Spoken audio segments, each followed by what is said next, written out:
Bring me a litter, quick!" she cried. Mace frowned at his mother. "Surely you don't mean to come to mother?" "Of course I do," she snapped. "That is the man who turned Rhaegar Targaryen into a tree. He'd eat you alive for breakfast if even given half a chance." Mace's head swiveled back to the burnt lord, who still sat watching them impassively. He swallowed before turning to Mathis Rowan.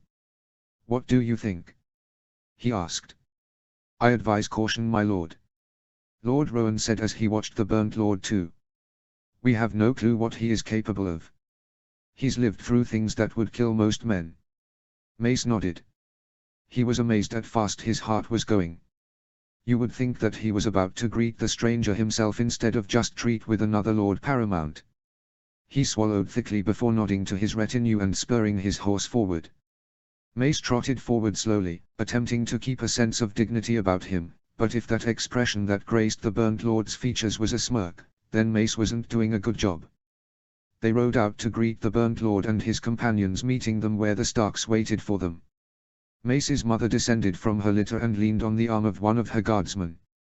Up close, Rickard Stark's scars were even more horrible, burnt and melted patches of skin that covered everything Mace could see. All his hair had been burnt away, leaving a marred but surprisingly shiny surface behind. The normal man had the traditional Stark look, and Mace assumed that this was Eddard Stark, Rickard's second son. He thought he recognized him from the tourney of Harrenhal, but the man had a plain face and Mace could not be certain. Beneath him his horse shifted nervously as it caught sight and scent of the two wolves that accompanied the third man. Mace patted its neck consolingly. He knew exactly how it felt whenever Rickard Stark's gaze met his. He felt like prey, being watched by an apex predator that was preparing to devour him for dinner. Mace nodded at his herald, who stepped forward and cleared his throat rather loudly.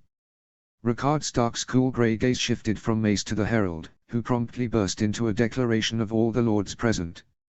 Rickard Stark raised a single hand, and the herald faltered, before stopping his elaborate introductions completely. He glanced nervously at Mace, who managed to throw a pained smile at the poor man. The burnt lord let the silence hang in the air for an awkward moment before clearing his own throat. "I know who is present today," he said in a raspy, pained voice that grated on the ears of all present. Mace winced at the sound, and to his horror the burnt lord noticed. He titled his head and leant forward on his horse, inspecting Mace even closer. Mace cringed beneath his steely gaze. "Do you not like my voice, Lord Tyrell?" Rickard asked. "Does it grate on your nerves?" "It's a fine voice," Mace managed to reply. "Who accompanies you today?" "On my right, bearing the banners of my house, is my son and heir, Eddard Stark. On my left is Roderick," Rickard replied. "Roderick who?" Mace's mother asked. "Lady Tyrell," Rickard greeted as he inclined his head. "I must say, when you heard news of your presence at the battlefield, I was surprised. From what I understood, you preferred to fight your battles behind closed doors and under the cover of darkness." Mace's mother smirked at the burnt lord. "Unfortunately, not every battle can be solved by honeyed words and gilded palms." The burnt lord stared back coldly. "No," he replied shortly. "I've found that for Stark's brute force often works rather well. My own attempts at honeyed words and gilded palms did not work very well." "No," Mace's mother replied. "They did not." Rickard nodded at her before sliding his cold grey gaze back to Mace. "You did not answer my question," Mace's mother said as she stepped closer to Rickard Stark. The man on the white hart shifted in his saddle, his hand drifting to his sword. "And you will not get an answer," Rickard Stark replied without breaking his gaze. "Roderick is all you will even need to know him by. If you ever find yourself knowing him more personally, I doubt you would be much longer within this world. It's custom and tradition within the South to introduce everyone within your party," Mace's mother replied, and Mace wished she would shut her mouth. "It is," Rickard responded. "It also seems to be the tradition within the South to break the laws of gods and men down here. I've had both a king and Lord Paramount break guest right with me and my kin. Perhaps I should serve to you the plate the other Southerners that opposed me served me." Mace decided he needed to stop this before it got out of hand. "It's all right, Lord Stark. We have no intention of breaking guest right with you or any of your kin. If you don't wish to tell us the titles of Roderick, that is also fine. Shall we discuss the terms? Indeed. Ricard replied as his mother shot him a dirty look. Did you not receive my letter, Lord Tyrell? Mace frowned. I only received one letter from you, Lord Stark, at the start of the conflict. What did it say? Ricard asked, and Mace noticed out of the corner of his eye his mother shaking her head frantically. It said that, Mace thought for a minute, trying to recall the words of the burnt letter. That you had a blood debt. And? Ricard Stark prompted. And, Mace's heart rate plummeted as he remembered the next words of the letter. At the time he had thrown the letter aside, thinking it a grandiose declaration from one of the weakest Lord Paramounts of the realm. He would never be able to stand against the might of the Reach, he had thought at the time. It seemed that the mummers' fast that the Starks had been playing for years was now done, and they were prepared to reveal their true strength to the realm. And that there would be no mercy for those who stood in your way. Mace finished. That there would be no mercy for those who stood in my way. Ricard Stark repeated as he sat back in his saddle. I sent a warning to every house in the realm. By your own admission you received the letter I sent, and yet you still called you banners and stood in the way of me and my allies. By your own admission you heard my warning and ignored it. Therefore, by your own admission, you deserve no mercy. Mace swallowed as the weight of Ricard Stark's declaration sat in the air. You need the Reach. Mace replied. We have food and gold and men. Ricard Stark scoffed. I have no need for anything you could offer me, Lord Tyrell. Mace shifted his gaze to his mother, who to his surprise was looking worried for the first time in her life. Clearly she was as nervous as he was, especially if she was showing it. Fear not though, Ricard Stark said before shooting a glance at his son. It seems not everyone thinks that the best way to legitimize someone's rule is by killing all those who opposed it. Apparently some people think that it is a greater show of legitimacy to have the previous king's servants kneeling before you. Mace let out a breath he didn't know he was holding and thanked the gods for whatever man had managed to convince Ricard Stark that death wasn't a good start to a new reign. Funny about that, isn't it? His mother asked. You'd think that killing everyone would make everyone else love you. Instead it seems to make them hate you even more. I wouldn't need to kill everyone. Ricard Stark replied coldly. You Southerners would do it for me. And pray tell, how would you do that? His mother challenged. Ricard Stark shrugged before turning his gaze to Axel Florent. I would just need to announce that the Starks would support whoever decided to take Highgarden from you. Mace's mother smiled at Ricard Stark with an amused grin. And here I thought you didn't like backroom deals and gilded palms. I don't. Ricard Stark replied. It doesn't mean I don't have a basic understanding of how it works. Well, good for you then. Mace's mother replied. Now what are the terms Robert wishes to offer us? Bend the knee to Robert Baratheon, end the siege of Storm's End, denounce the remaining Targaryens, and you will retain all lands, incomes and titles and be spared from the wall or the block. Mace's eyebrows rose. They were very generous terms being offered. Almost immediately he hopped off his horse and went to bend the knee, only to be stopped by his mother's voice cracking like a whip. Up! She cried. He turned to her incredulously, but she just continued to watch the burnt lord suspiciously. They are generous terms, Lord Stark. Some would say too generous. Yes, well, as I said, not everyone agrees with my views on how to secure someone's rule. Ricard said with a tight smile. Ricard Stark's son, Eddard, leaned forward. I assure you, my lords, they are the terms that Robert Baratheon and his hand, Jon Arryn, have set out for you. Any delay on your part will only decrease the generosity of your new king and increase the chances of him choosing to take my father's path to securing his rule. What of Randil Tarly and his men? Where are they? His mother asked. Most of them are dead. Ricard Stark said casually. Dead? Mace asked, disbelieving. What do you mean dead? My son rode out with some troops before the Battle of the Trident to stop them from reinforcing Rhaegar's host. He defeated them on the shores of the God's Eye. Mace looked at the plain-faced, somber man in a new light. How many still live? Mace asked. Ricard turned to his son, who shifted uncomfortably in his saddle and switched his gaze to the horizon. 108, Eddard Stark said hoarsely. 108. Mace almost yelled as his lords burst into uproar. What of the rest of them? As I said before, Ricard snarled. They were killed in combat. What of Randil Tali? He was captured alive and is currently being held in a secure location. Upon the war's conclusion he will be returned to you. Now bend the knee, or I turn around and my troops will march on yours right now. Mace dropped to his knees so quickly his head spun. I hereby pronounce Robert Baratheon, first of his name, as King of the Andals, the Rhoynar, and the First Men, Lord of the Seven Kingdoms and Protector of the Realm.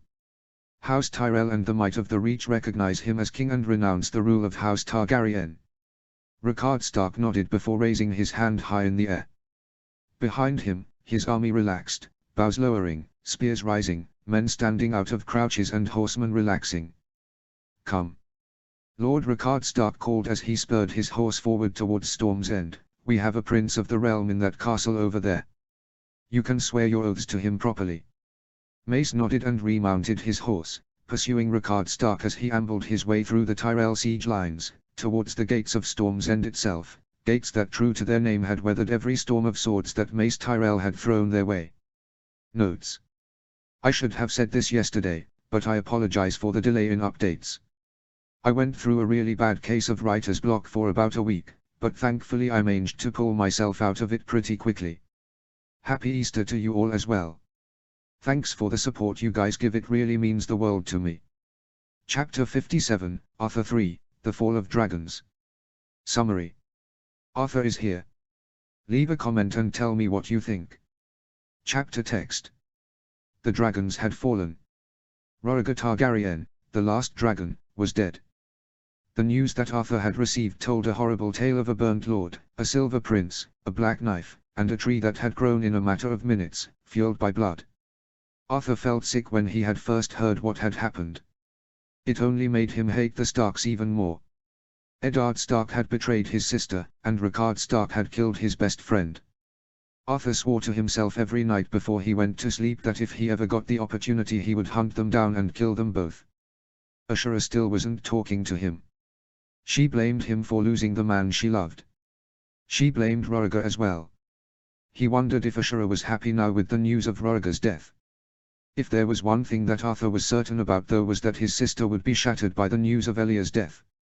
When Arthur had heard himself he had wandered off into the desert, away from the prying eyes of Sir Gerald Hightower, and cried his heart out for the fate of the woman he had loved. He had screamed and cried and raged against all the gods, old and new, and cursed Elya's mother for the fate they had resigned her kind, beautiful soul to. He had cursed himself for not being there for her, he had cursed Rhaegar and Aerys and Lyanna. He had cursed every name he could think of under the sun, then picked up his cloak, brushed off the dust, wiped away his tears and returned to the tower hiding behind the mask of the Sword of the Morning. Arthur Dayne did not exist when he placed on the white cloak. The three last loyal Kingsguard left sat around a campfire now, pondering the gravity of the words they had received only a few hours ago. What now? Sir Oswell asked. What do we do now? The question hung in the cool night air, as the lifeless barren desert stirred with the midnight winds that blew.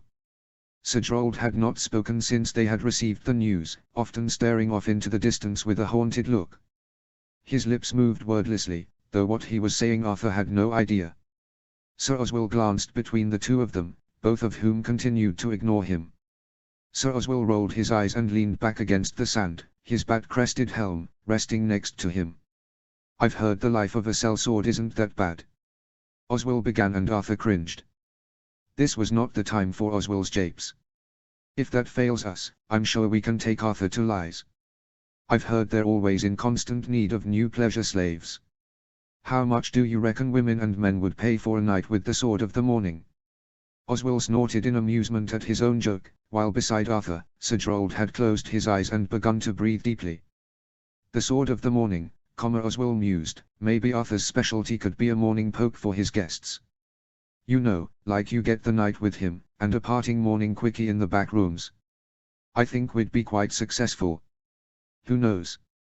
We might even make enough money to buy our own army and take back the throne. Oswell cackled heartily at his own jape, and it seemed to break something within Sir Gerald. The Lord Commander picked up his own helm and pitched it at Oswell as hard as he could. This is not the time for your japes. He roared. Roriger is dead. Aerys is dead. Aegon is dead. We failed. What's so funny about that? Oswell glared at him darkly from his place on the floor. The Lord Commander struggled to his feet and began to pace back and forth. Roriger is dead. Sir Gerald repeated. None of the great houses will stand behind Viserys. He is too young. What of the girl? Arthur asked as he glanced at the tower that sat next to them. Sir Gerald glanced towards it as well, towards the single window that glistened with light from within. A shadow played around the edges, but it disappeared as soon as they turned their gaze to it. If she has a girl, we kill them both and run. If it's a boy, we take him, kill her and run. Oswell scoffed. And here I thought the madness died with Aerys. Maybe Jaime had the right idea. This time, Oswell had gone too far. Sir Gerald's face turned scarlet and his right eye twitched, and then as suddenly as his fury had come it disappeared again. As Arthur watched, the Lord Commander of the Kingsguard seemed to collapse in on himself. His lips quivered and his eyes glazed over with tears. He slumped to his knees and burst out sobbing. As Arthur watched, the stoic White Bull fell apart. It was an incredibly disconcerting experience. We failed them. Sir Gerald sobbed. We were sworn to protect them and we failed them all. Oswell got to his feet and made his way over to the Lord Commander. He crouched down beside him and placed a consoling hand upon his shoulder. We did fail, Oswell stated. But we honored our king's last demand. I intend to stay here and fulfill his last command. If she has a son, I will endeavor to place him on the throne, and if she doesn't, then we can marry her to a great house for an alliance. You don't understand, Sir Gerald sobbed. It's hopeless anyway. What do you mean? Arthur asked. If King's Landing has fallen, Rickard Stark will begin to search for his daughter. We already know the White Eye and the Starks have thrown aside their centuries-old feud to bring the Targaryens down. Every morning now I've seen the same bird. Same bird? Oswell asked. What are you talking about? The White Raven. Gerald cried in horror. It's found us. Rickard Stark is on his way. White Raven? Oswell questioned as he threw Arthur a strange look. Arthur knew what Sir Gerald was scared of though. He was transported back to the time when his sister had first introduced him to Eddard Stark. Arthur! A voice called, and Arthur turned around to see his sister rushing towards him, a somber, plain-faced man being dragged along by his arm. I have someone I want you to meet. Ashura. Arthur replied with a grin as he embraced her in a hug. Who is this? Ashura stepped back and pulled the plain man closer. He blushed a furious shade of red under Arthur's gaze, and his eyes dropped to the floor. Arthur, Ashura began as she smiled at the man, meet Eddard Stark. Ned, meet my brother, Arthur Dayne. The man mumbled a greeting of some sort and Ashura giggled at him, before leaning into Arthur and whispering loud enough for Ned to hear. He's very shy, so be nice. If it was even possible, this Ned blushed an even deeper shade of red. Arthur's eyes wandered to his sister's face and around the room, wondering if this was Oberyn's idea of a funny joke. What the point of it was though Arthur had no idea. Maybe Oberyn was trying to convince Arthur that Ashura liked this man. The only ones who were paying any attention to the three of them though, were a tall handsome man with a wild glint in his eyes that had the Stark look, and a young girl next to him who could only have been his sister. Both of them were smirking and laughing with each other, and Arthur got the impression that perhaps he wasn't the one who was being pranked here. He looked at the shy man amusedly. A pleasure to meet you, Lord Eddard. Arthur said in his smooth, Dornish drawl. Any friend of my sister's is a friend of mine. Seemingly to his sister's delight, the man got even more embarrassed and stumbled over his words even more. She laughed at the shy man with a glint in her eyes that Arthur had not seen there since she had come to King's Landing to serve as a lady-in-waiting to Elia. Ned, Ashura cried, show him your pet. Arthur has always had an interest in birds. I'm sure he will love yours. Birds? Arthur asked. Do you hawk, Lord Eddard? No. Ashura laughed and Arthur wondered how much she had had to drink tonight. It's even better than a hawk. The shy man looked at him for a second, before closing his eyes. He opened them a second later and suddenly a white raven was fluttering above their heads. Lord Eddard smiled up at the bird and reached up for it. It alighted on his forearm and Lord Eddard brought it down for Arthur to inspect. Arthur stared dumbfounded as Ashura laughed at his expression in delight. "What's its name?" "Solemn," Lord Eddard replied, and Arthur could not help but think it was a fitting name for the companion of a lord such as this one. Arthur stirred himself from his daydream to search around for the white raven that Sir Gerald believed he had seen. Sir Oswell stared at him. "Tell him he's wrong, Arthur. He's just been seeing things." "No," Arthur whispered. "He's right." Arthur scrambled to his feet and pulled his sword from its scabbard. They had no way of knowing what monsters lay within the dark. "What?" Oswell exclaimed. "He's right," Arthur replied. "All the Starks have one. Lord Eddard told my sister, and she told me. If Sir Gerald saw one, it means that a Stark knows where we are and is not far away." Oswell's head whipped around, searching the darkness for a spot of white to betray the bird's presence. "Does anyone have a bow?" Oswell asked. "Perhaps we could shoot it." "It doesn't matter," Sir Gerald replied. "We need to prepare to fight. Though if they have someone like Brandon Stark with them, we will all most probably die, and most probably very painfully. I saw Brandon crush Lewin Martell's head with a clench of his great furred hands." "So do we stay then?" Arthur asked. "Or do we flee?" Sir Gerald got to his feet, resolve shining in his eyes. "We are of the Kingsguard," he said with a hard edge to his voice. "The Kingsguard do not flee. The Kingsguard fight."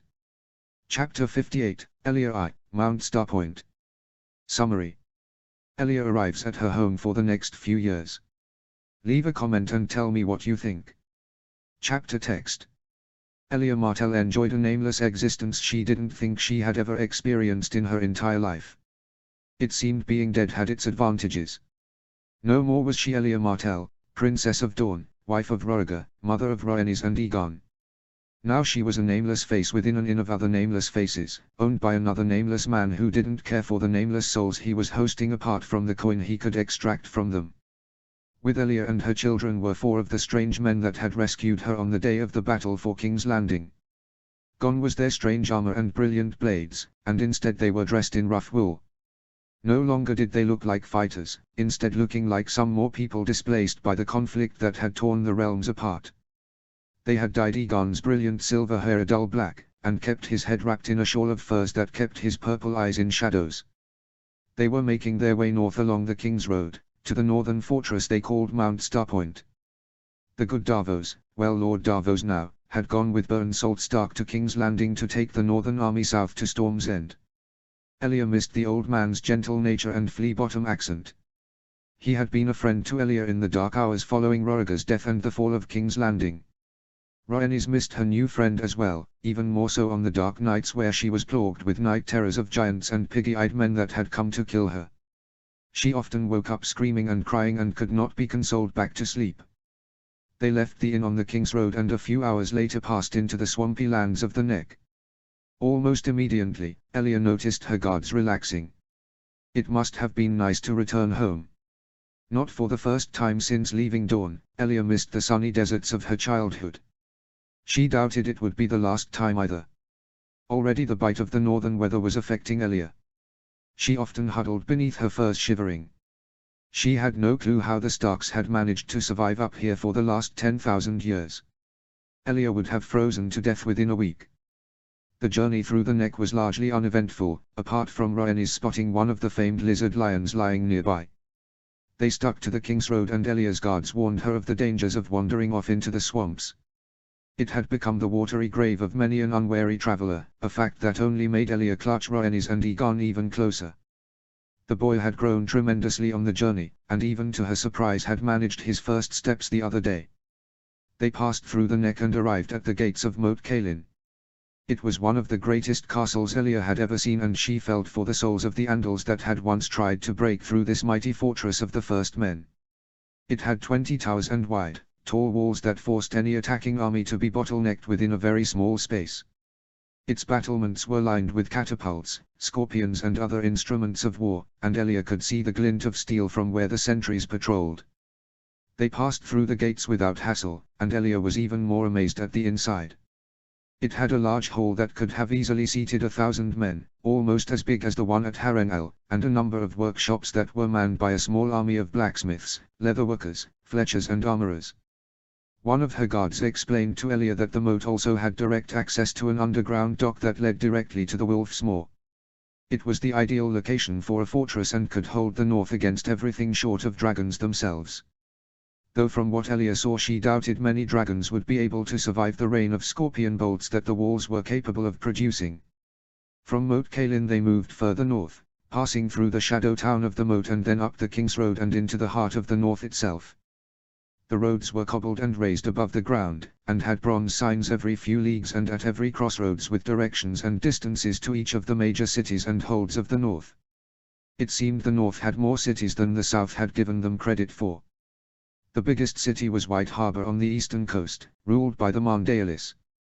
The second largest city of the north was Barrowton, ruled by the Dustins. Soon enough Elia arrived at the third city, and definitely the most famed of the three. The Winter City that surrounded Winterfell, the ancient seat of House Stark. The Winter City was truly beautiful. Large houses of stone and wood lined the cobbled streets, and snow fell all around, blanketing the city in a fine white dust that glimmered. Children ran through the streets, laughing and playing, while adults talked on the sides of the street, often haggling over the price of something or another. Elia's guards showed her the public bath houses where women and men could bath in the hot water that came from the springs that ran throughout the area. They promised that there was a more private bath house within Winterfell itself that she could use, and Elia could not wait to escape the cold. Godswoods were scattered throughout the city, though Elia was told different ones were used for different purposes. Thankfully Elia did not see the one they used for executions, though she was told it made for a grim sight, as often they left the bones of those executed at the bottom of the tree. The city also had the imposing presence of 3 castles that sat within the city's bounds. The first one, the one that lay directly south of Winterfell, which sat at the heart of the city, was called the Wolfhold, and it was where the young heirs of the North were sent for fostering upon their 4th birthday. The sons of the North were raised alongside their future lord it seemed, though the castle was largely empty now she was told. It seemed either those sons had been killed in King's Landing with Brandon Stark or they were out fighting to avenge their fallen brothers. The second castle, the one that lay towards the northeast of Winterfell, was called the Snow Fort, and was the garrison of the city watch, called the Snow Cloaks for the pristine white cloaks they wore. Elia had seen them patrolling the city in large numbers, wrapped in white cloaks and heavy furs and armored by ceremonial bronze armor, which while it would never serve in war, would be able to hold against the knives commonly drawn in drunken brawls. They also carried bronze spears and bucklers. The third castle, the one that lay towards the northwest of Winterfell, was called the Grey Fort, was spoken of in furtive whispers and hurried glances, and from what Elia could understand it was the home of the North's famed Warg Legions. All but the Lord of Winterfell, his heir and the members of the Warg Legion were forbidden from entering that castle, and Elia detected that no one wanted to. They stopped in Winterfell itself for the night, and though Benjen Stark did not greet them in the courtyard, he came to her chambers later to talk to her. She found him to be a very somber man like his brother, though there was a likeness in him that was not in Eddard Stark. It was clear that the war and the loss of his brother and sister had taken its toll on him. His young face was gaunt and wrinkles lined his eyes. He was courteous though, and spent time with her discussing trivialities and sharing stories of his youth. He also spent time with her children and gifted Rhaenys with a fine fur cloak to keep her warm. Once they were asleep, he directed her to the baths, and she did not see him again for the duration of her stay in the castle. The baths were exactly what she had needed after such a long journey, warm and spacious, allowing her to rest her weary limbs. Elia had never been the strongest person at the best of times, and this journey had been especially taxing on her. She was glad it was nearing its end and could soon rest within the halls of Mount Starpoint. It was to be her home for the next few years at least after all. The next morning they departed Winterfell, though this time they were no longer playing the nameless farce of traveling peasants. Elia left Winterfell in a gilded carriage with curtains drawn, pulled by 4 horses and guarded by 20 men wearing the grey cloaks of Winterfell's personal guard. Her own guards, the ones who had been with her from King's Landing, had also foregone their rough leathers in favor of the brilliant bronze and steel armor they had once worn. The journey to Mount Starpoint from there passed relatively quickly, and Elia spent many of her days sitting in the carriage with Rhaenys and Aegon as the northern countryside passed by. They passed through the famed Wolf's Wood, though Elia saw no wolves, and soon entered into the mountains north of the Wolf's Wood. The mountains were breathtakingly beautiful in their own way, but Elia yearned for the dusty red mountains of Dorne. After about 2 weeks' ride from Winterfell, Elia got her first glimpse of the castle that would be her home for the next few years, though to call it a castle sounded a bit like an under-exaggeration. Mount Starpoint sat in the middle of a ring of smaller mountains, and towered above them. The sides of the mountain was sheer stone and looked to be impassable. At the bottom of the mountain sat the gates that she was told guarded the only route to the top of the mountain. At the top of the mountain, like a crown upon the head of a king, sat the north's most secure fortress. Elia could not tell much about it from the distance she was, but her guards swore that she had seen more than most people ever would. This castle, she was told, was the north's most closely guarded secret. When she finally entered the gates at the bottom of the mountain, she was amazed by the sheer numbers of men that were still in the north. It seemed that this was the north's primary military base. It had 3 levels, she was told. The bottom level, at the gates she sat now, was for training the Winter Wolves, the professional soldiers who patrolled the north, manned the gates of Moat Cailin and the Wolf's Moor, as well as often going north of the wall to break up bands of wildlings that sought to attack the wall. The second level, which was at a castle halfway up the other side of the mountain that Elia had not seen, was where they trained the wargs and the members of the personal guard of House Stark, as well as the captains of the Winter Wolves. The third level, the castle that sat upon the crown of the mountain, was one that no one seemed to know anything of. All she was told was that that would be the level at which she was living. The guards from Winterfell departed, leaving her with the guards who had traveled with her from the start. The ascent to the top took 4 days, though Elia never saw the sky once. Instead, she was led through a series of passages and hallways that took her to the top. When she finally emerged into the sunlight, the sight took her breath away. The castle at the top sat around a grove of weirwoods that had grown within the crater of the mountain. Pools and springs bubbled throughout the grove, and many animals rested beneath the branches or loped around. Wolves, bears, elks, shadow cats, all manner of birds, boars, and Elia thought she even saw a unicorn wandering through the glades. Walking around with them were more of the soldiers that had rescued her from King's Landing. "Welcome to Mount Starpoint, Princess," her guard said, and Elia sat down upon the soft, supple grass. One of the shadow cats padded over to her silently, and before she could stop her, Rhaenys had run forward to greet it. "Kitty!" she cried. "You can be my new Balerion." To Elia's surprise, the big cat just nuzzled Rhaenys' hands, before rolling over for a pat. Its purrs reverberated around them, and Elia smiled. It felt good to be safe once more, away from the prying eyes of mad kings, overbearing mothers, and Lannister murderers. Hopefully Elia could find some semblance of peace in this place after all the years of pain and torment she had gone through. It seemed strange to find peace here, when this was the lands of the women her husband had run off with. Regardless, Elia would do her best to find the peace, and possibly the love, her life had denied to her, and soon she would be able to see Ashera and her child again. Perhaps one day her Aegon and Ashera's sons could be raised side by side, as brothers in all but blood. Perhaps one day her Rhaenys could be raised alongside Ashera's daughters, giving her the sisters that Elia would never be able to. She was in a new land now, and it was full of new opportunity. Elia only hoped that her brothers wouldn't do anything stupid to avenge her. Chapter 59, Davos v. Arrival in Sunspear. Summary. Ned arrives in Dorne and Davos acts as his fellow envoy. Leave a comment and tell me what you think. Notes. I'll apologize in advance for any mistakes you may notice in this chapter. I had to write, edit and publish this all on my phone as I haven't had access to my computer. Chapter text. Davos, Sunspear. Lord Davos Seaworth of the Isle of Salt, sat next to his liege lord, Lord Byrne Salt Stark of the Salt's Moor, and guided the warship on which he rode into the small harbour at Planky Town within Dorne. In the distance Davos could see the high spires of Sunspear, the seat of House Martell. They were here to return the bones of Elia Martell and her children, though Davos supposed Lord Stark planned to tell them that he had rescued her. They had left Storm's End a week ago and sailed south on a brisk westerly wind that had blown them through the stepstones and along the Arm of Dawn. Mace Tyrell has bent his knees and his banners before Stannis Baratheon, who to his credit had not floated in victory. Instead he had accepted their surrender with a grudging resentment. It seemed he had wanted them to continue the siege so that Lord Stark would kill them. Stannis the Stubborn indeed. Lord Stark called for Davos and Byrne from where he was stood at the prow. Byrne handed the tiller to his first mate and together they made their way to the prow of the ship. Gathered there was the select group of men that Lord Stark had chosen back at Storm's End when he had sent the rest of the army home. The first of them was his son and heir, Lord Eddard, though everyone called him Ned. His son's companion was a small man of the Crannogs of the Neck, Howland Reed. Lord Stark has also brought 10 of the bronzed men that Davos had learned were called Weirwood warriors, as well as their Lord Commander, a gaunt grim man that went by the name of Roderick Walton.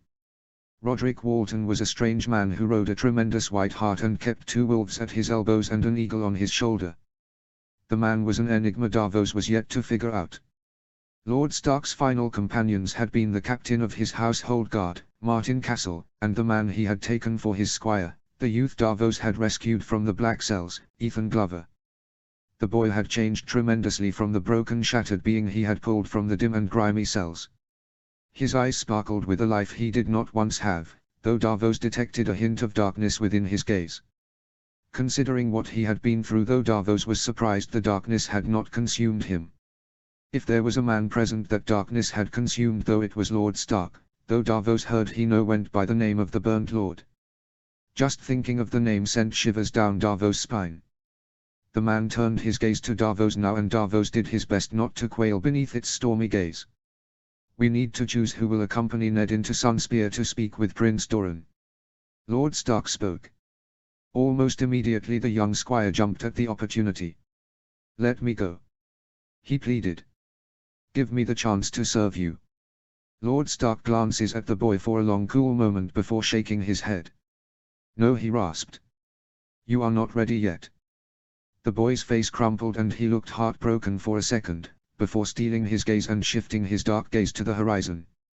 As you wish, he muttered shortly, clearly displeased with the decision. Why have you, Martin? Lord Stark asked.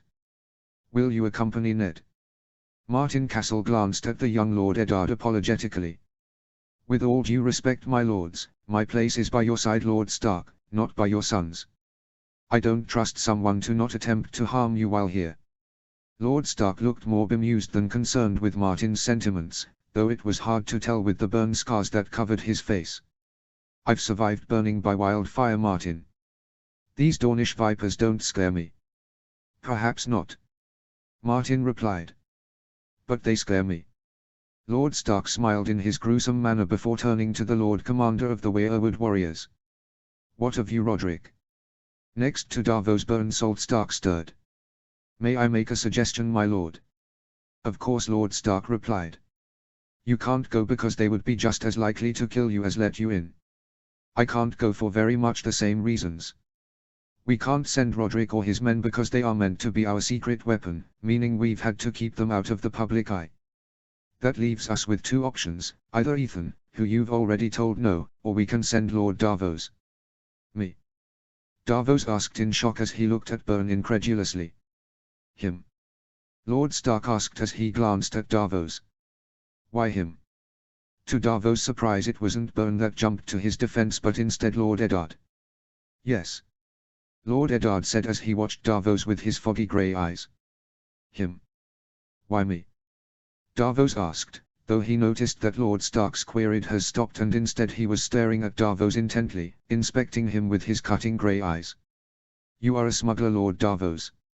You can verify the truth of our story for us. You were with Elia and her children the most out of all of us. You have experience in dealing with lords, while at the same time you understand the other side of the coin. You were born and raised a commoner. You will do well. Consider this your first duty as the Lord of the Isle of Salt. To Davos' horror, Lord Stark seemed to agree. Yes, he said. You will do very well. It's settled then. Byrne said, now if you'll excuse me, I have to steer this ship into the docks. It's not settled. Davos squeaked as the other lords moved away. I can't act as an envoy to the Prince of Dawn. The only lord who had not moved away, Lord Eddard, moved closer and put his hand on Davos' shoulder. You'll do fine, he said softly. You did fine with Stannis. Please, Lord Eddard. Davos pleaded, send someone else. Lord Eddard winced. Please Davos, he said, call me Ned. I can't stand being called Lord Eddard. It makes me feel like I'm about to get scolded for something. Davos stopped, surprised at the humanity within what Lord Eddard, no Ned, had just said. Most other men on board can't go Lord Davos. Ned continued, if Byrne Salt Stark stepped off this ship he'd most probably be torn apart by a flash mob of angry Dornishmen. The same goes for most other people. And then, as if the conversation was finished, he patted him on the shoulder and moved to walk away. And so it was that an hour later, Lord Davos Seaworth was walking down the gangplank beside Eddard Stark as they were followed by an honor guard of 12 men bearing the caskets of Elia Martell and her children. The second they stepped onto the dock, Davos noticed the angry eyes that followed their progress. The dock workers had noticed their presence and began to follow them as they made their way up the docks and into Planky Town itself. Their dark eyes glittered in anger, and whispering began to fill the air around them. Lord Eddard walked tall, his hands clasped behind his back, away from the sword on his hip, and his head held high. Ned's grey eyes stayed locked on the slides of Sunspear, ignoring the crowd gathering around them. Davos followed in his wake, his heart in his mouth as he regarded the hostile flares of those around him. As they passed through the shadow town of Sunspear, the crowd only grew. From the windows of brothels, whores and their patrons watched as the procession made their way up the street. The blacksmiths stopped working in their shops, and the denizens of the city's slums came out from their hovels. The air was thick with tension, and Davos sensed the underlying anger of these Dornishmen and women. He swallowed nervously but was comforted by Lord Eddard, who continued his way down the streets without fear. If he thought that they would be safe, surely nothing would happen. The crowd had grown to a mob though, and more than one man was eyeing them with his hands fingering a dagger on his belt. Murderers! Someone near the back cried, and it was like the gates of a dam collapsing. Child killers! Heathens! Oath-breakers! Traitors! The words spilled from the lips of the Dornish like the sea crashed against the shore. Somewhere another person threw a stone, and it crashed into Lord Eddard's temple, causing a shallow cut to appear. Blood streamed down his face, and he stumbled. The crowd jeered angrily and began to throw more things at him. Rotten fruit, stones, animal dung, anything the angry Dornish could get their hands on they threw at the young Northern Lord. Eddard Stark walked above them all though, his head held high, even as he was covered in refuse and bleeding from a dozen cuts caused by stones. Aside from the first stumble, Lord Eddard did not waver in his walk to the gates of Sunspear. Behind him Davos and the casket bearers quailed away from the angry Dornish crowds. The crowds were not interested in them though, only the Lord that led them. It occurred to Davos that this man could have stopped the stones with a few simple sentences and the revelation of the letter Elia Martell had given him. Lord Eddard did not though, he endured the pain and suffering to protect the lives of a woman and her children that he barely knew from the wrath of his best friend. Davos understood now why Byrne Salt Stark loves the Starks so much, and the soldiers of their army had taken Brandon Stark's death so personally. Davos saw the man that the other realms didn't see, the one who would willingly put his own honor and health on the line to defend the lives of innocents, and Davos was moved. Somewhere in the back of the crowd, a person threw a particularly large stone with jagged edges. It sailed through the air and Davos saw it would hit Eddard Stark. He did not deserve this. Davos stepped forward and caught the blow of the stone upon his own shoulder, and grasped Ned Stark by his arm, supporting his weight and shielding his body from as many blows as he could. Ned Stark looked up at him with his grey eyes, and Davos sensed a weariness and sadness within him. Together the two men forged their way through the angry mobs and to the gates of Sunspear itself, where the final obstacle awaited them. Prince Oberyn Martell paced before the gates of Sunspear, a glistening black spear grasped in his hands. As if sensing the prince's fury, the crowds backed away and stopped their jeering and throwing. This kill belonged to their prince. He was the one who had lost a sister. Prince Oberyn's dark gaze caught sight of Ned Stark, and he drew his lips back in a sneer and twirled his spear above his head. Ned saw the direction of the prince's gaze and pushed Davos behind him. "My lord," Davos begged, "let me stay beside you." "No," Ned replied lowly, "in this trial I must walk alone." Ned Stark stepped away from Davos and towards the Prince of Dawn. "Prince Oberyn." Ned Stark greeted as he inclined his head towards the man they called the Red Viper. "Murderer!" Prince Oberyn just hissed back at him. "I'm going to kill you today." Ned Stark sighed sadly and lowered his gaze to his sword belt, where his brilliant white blade sat bound in white leather. He reached down and put a hand on his sword, and Oberyn hissed in anticipation. Instead of drawing the blade, Ned detached it from his belt and instead passed it behind him to Davos. Oberyn glared at him. "Do you think I have reservations about killing a defenseless man?" he hissed. "My sister was defenseless too. Still your dogs killed her." Ned Stark shook his head. "None of my men had a hand in her murder." "I don't care," Oberyn roared. "My sister is dead. Whether she died at your hands or the Lannisters' dogs, I don't care. Once I've killed you, I'll kill them too." "Please, Prince Oberyn," Lord Eddard pleaded. "I am not interested in fighting you, and I am tired of war." "Maybe you're not," Prince Oberyn replied. "But I am." With that he rushed forward, his spear hanging low on the ground. Davos notes a slick purple substance thinly coated the head. This was not good. "Your sister's alive." Davos wanted to shout, but he didn't because it wasn't his secret to tell. It wouldn't be him who would be branded a traitor, him who would be executed for treason. Ned Stark backed away from the charging Viper, who followed him and began jabbing at him with his spear. "Please, Prince Oberyn," Ned begged, "I need to speak with your brother. Can you let me pass?" "No," Oberyn roared. "You have killed a daughter of Dawn. You have murdered innocent children. Your monster of a brother killed my uncle. You have dishonored Ashera Dayne. I will end you for your crimes against Dawn and her people."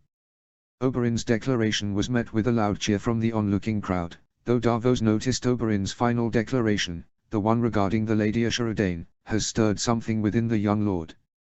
Davos could sense it in his gaze. His foggy grey eyes had sharpened into a cutting grey gaze that reminded Davos of Lord Stark. Ned Stark stepped forward, his eyes glinting dangerously. "I have not dishonored Ashera Dayne," he said lowly. "You dishonored her," Oberyn roared. "You made promises to her that you did not keep." Ned Stark's eyes flared. "I did no such thing. You promised to marry her and instead you married another." "I did no such thing." Ned roared at the prince, and for the first time since Davos had seen Oberyn, the man looked thrown. Then his lips curled back into a snarl, and his spear jabbed at Ned Stark again. "I don't care," he snarled, "you killed my sister. Now you must die." With that he rushed forward and began to rapidly jab and stab at Ned, who was desperately trying to avoid the blows. The crowd jeered as the shaft of Oberyn's spear caught Ned in the stomach and the Northern Lord fell to the ground winded. Davos went to rush forward to save Ned Stark, but was pulled back by the arms of a Dornish man. Prince Oberyn hovered over Lord Eddard's body and he raised his spear high in the air preparing to kill him when he was stopped by a commanding cry from the gates of Sunspear. "Stop this madness at once, Oberyn!" Doran Martell, Prince of Dawn, cried as he descended the steps of Sunspear. Oberyn paused, his spear hovering above Ned Stark's head. He glared at his brother before yelling in frustration and hurling his spear to the side. He stormed off into Sunspear, his dark gaze glaring at Ned murderously as he walked away. "Lord Stark," Doran Martell greeted. "I am sorry for the reception you received. It is not becoming of Dornish people. I apologize on behalf of Dawn." Ned Stark struggled to his feet and shook his head. "They were right to be angry, Prince Doran." Doran nodded and glanced at the men bearing the caskets. "Yes, they were. Come inside and we shall get you cleaned up and have a talk." Chapter 60, Eddard 16, Dining with Doran. Summary. Ned meets with Doran. Please leave a comment and tell me what you think. Notes. See the end of the chapter for notes. Chapter text. Ned splashed his face with the cool water, washing away the blood and grime of his encounter with Prince Oberyn and the citizens of Planky Town. He had already exchanged his dirtied doublet for one of the flowing robes favored by the Dornish. Across the other side of the room, Davos Seaworth inspected his own robes closely. "These are the finest clothes I've ever worn," he muttered as he lifted up his silk-clad arms. "Well, don't get used to silk," Ned replied. "It's not suitable for your new castle." What is suitable for lords in the north? Davos asked with a querying glance. Wools, furs and leathers. Ned replied. Anything else and you'd be likely to freeze to death. Good. Davos replied. Anything else and I think my father would be turning over in his grave. Ned smiled at the smuggler. Was your father a practical man? The most practical man I'd ever met. Didn't think anything had a point unless it had purpose. He sounds like a Northman. Ned replied with a wry grin. The two men were interrupted from the musings by a knock upon the door to their chambers. Ned strapped his sword to his belt, and walked over to the door, opening it to reveal a Dornish servant standing before him. Lord Eddard. Lord Seaworth. The servant greeted. Prince Doran requests your presence.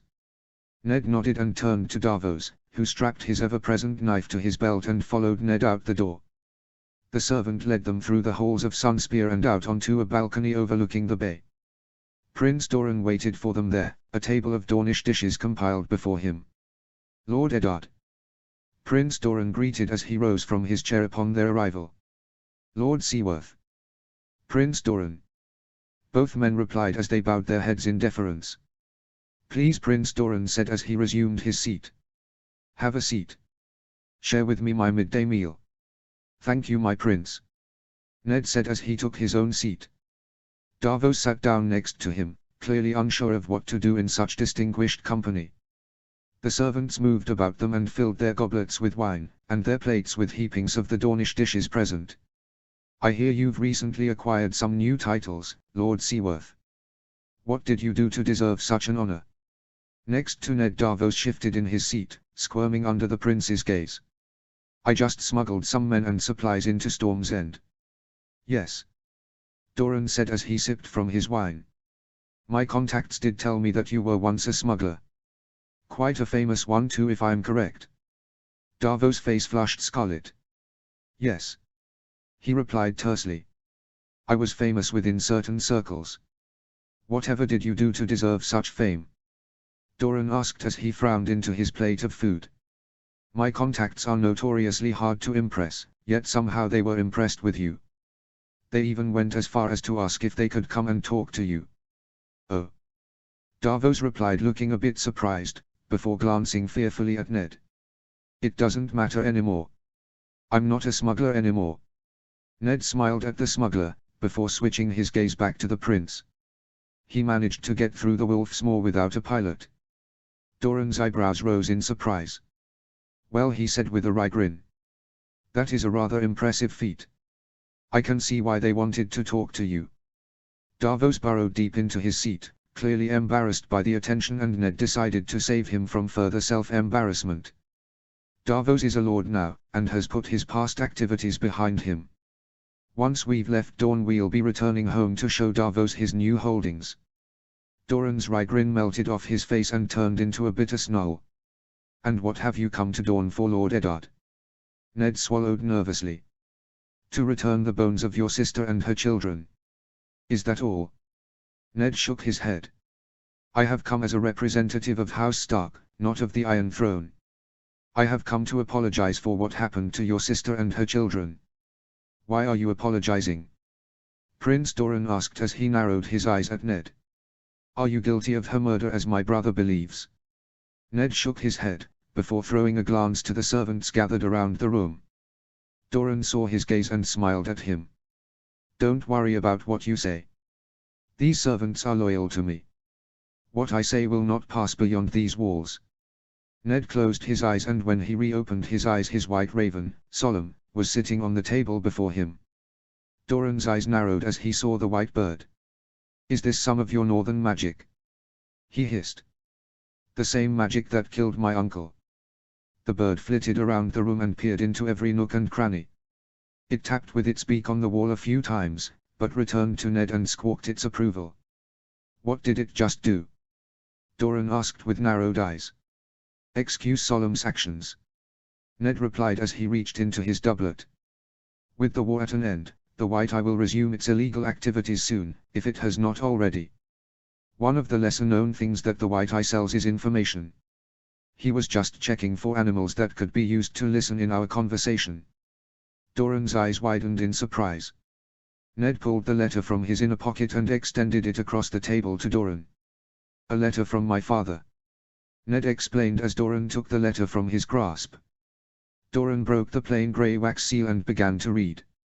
Ned could tell exactly when he figured out who it was truly from, because his face drained of color and his eyes flitted back to meet Ned's gaze. He swallowed and closed the letter. He clapped his hands and almost immediately, the room emptied of the servants that had been there to see to their needs. The only one who stayed behind was a giant of man, who had a large poleaxe strapped to his back. Doran rose to his feet and wandered to the balcony, staring out at the ship that sat in the bay. "Is she on there?" Doran asked in a small voice. "There is still someone here," Ned said in a hurry. "Don't worry about Aereo," Doran replied. "He would give his life for mine." "Is she on there?" "No," Ned replied after a long glass at Aereo. "She's on her way north, if not there already. We'll keep her there until it's safe." "She's not here." "No." Doran whirled around, his eyes blazing with fury. "How am I meant to know if this is the truth or not then? How do I know this is not some lie?" "I'm not lying, Prince Doran. Davos here rescued Elia from the Red Keep himself and sailed her out of King's Landing upon his own boat." "Did you?" Doran challenged. "Or are you spinning a lie for your new liege lords?" "I did, my prince," Davos replied in his thick flea-bottom accent. "I took her and her daughter and son into my boat and sailed them out into the bay. Rhaenys asked me to be her friend. I taught her how to tie knots and she told me all about her kitten Balerion."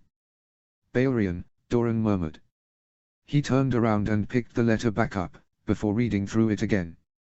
He looked to Ned, who held his gaze. "It's really true. You saved her." "I did," Ned replied. "Why?" Doran asked with a frown. "Why save her?" "Because it was the honorable thing to do. Because I swore to protect her, even from my own father if I needed to." Doran's eyes covered with a film of tears. "Why?" Ned shrugged. Ashura asked. He admitted. "I could never say no to Ashura." Doran turned away. "Who knows?" he asked. "Me, you, Davos, my father, Bern Saltstark and a few more trusted men." "Trusted men?" Doran queried. "Will they betray her?" "No," Ned replied. "They are like your Aereo in a way. Loyal only to one man. And that one man? My father. And when he dies? Me."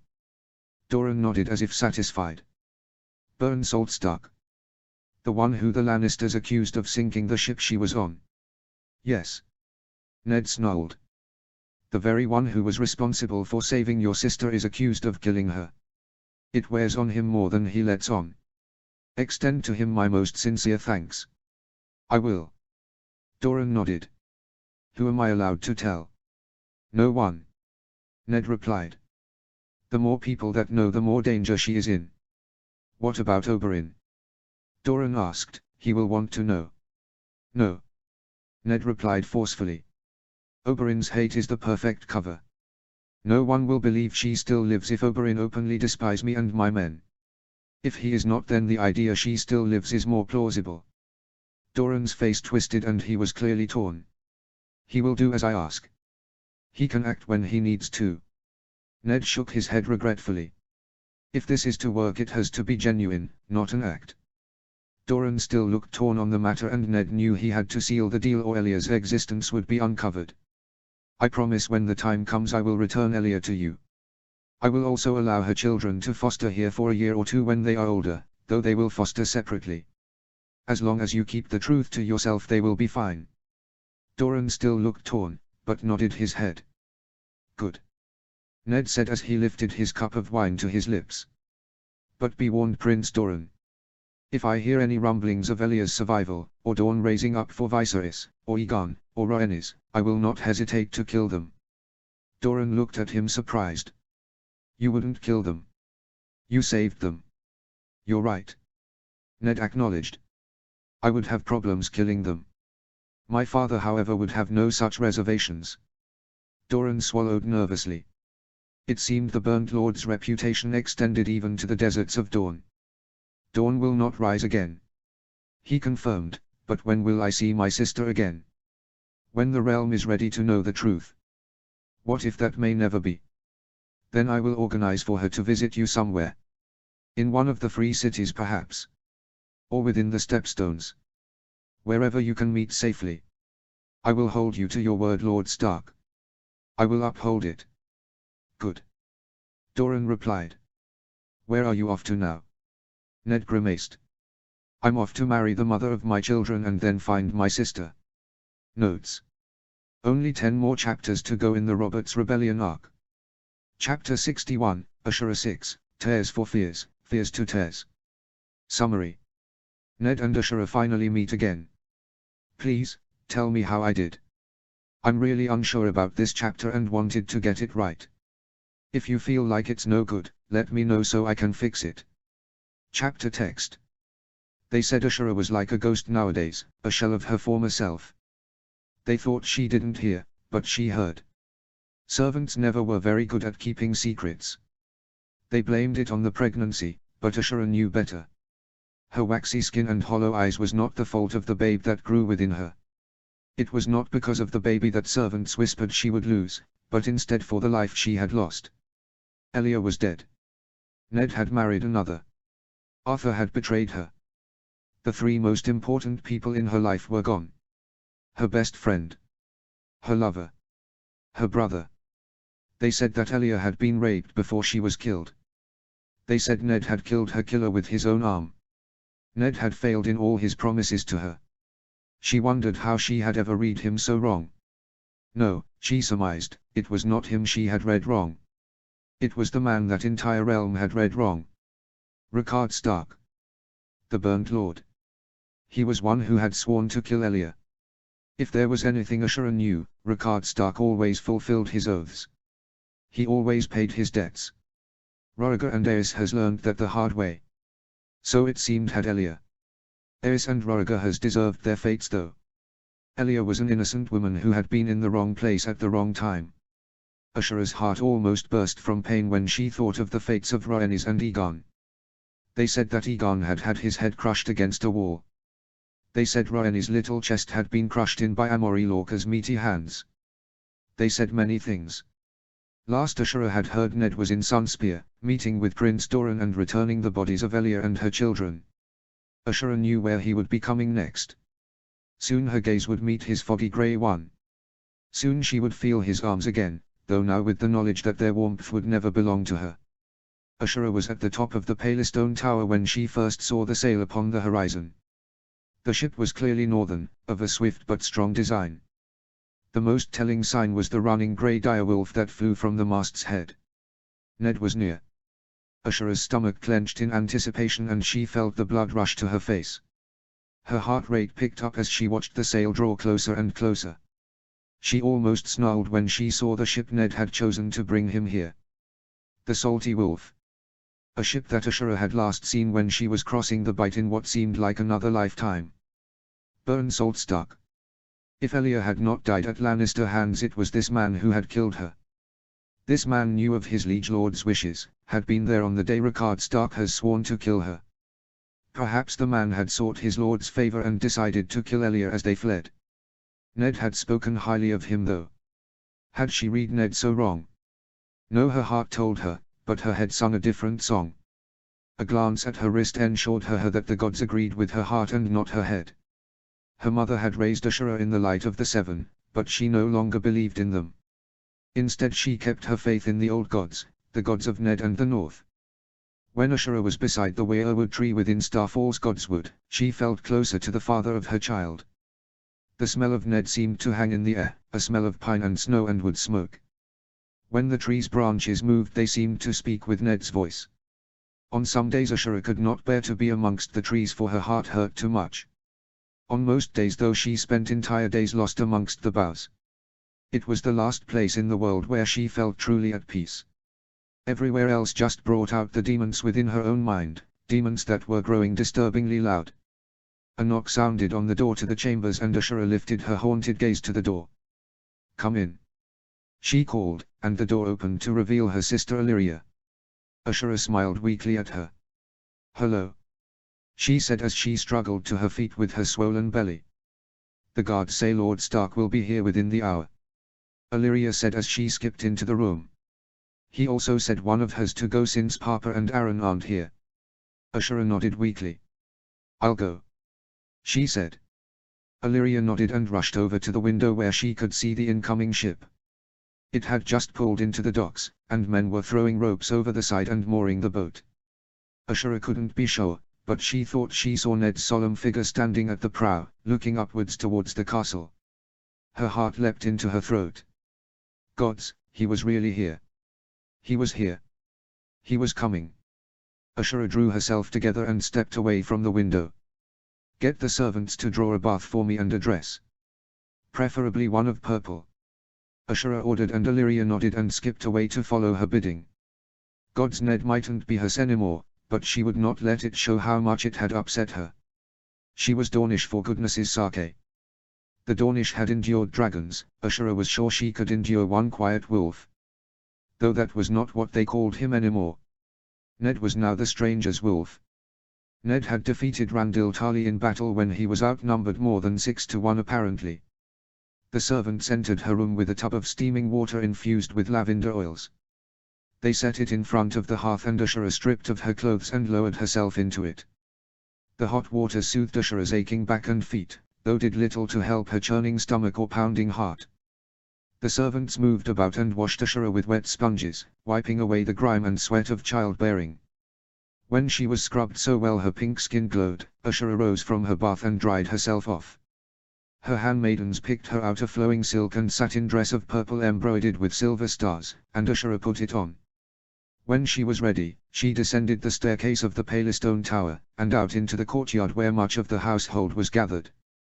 Many stood nervously, hearing tales of Northmen that turned into wolves and feasted on the flesh of their enemies. Ashura thought of brave, bold and wild Brandon Stark and couldn't help but think that the statements were truer than they had ever been before. Illyria took her place next to Ashura and clutched her hand. Ashura smiled down at the beautiful girl and patted her head with her free hand. The guards on the walls blew a horn, and the gates of Starfall opened. Ned was one of the first ones through, and Ashura trembled as his grey eyes searched the courtyard for her.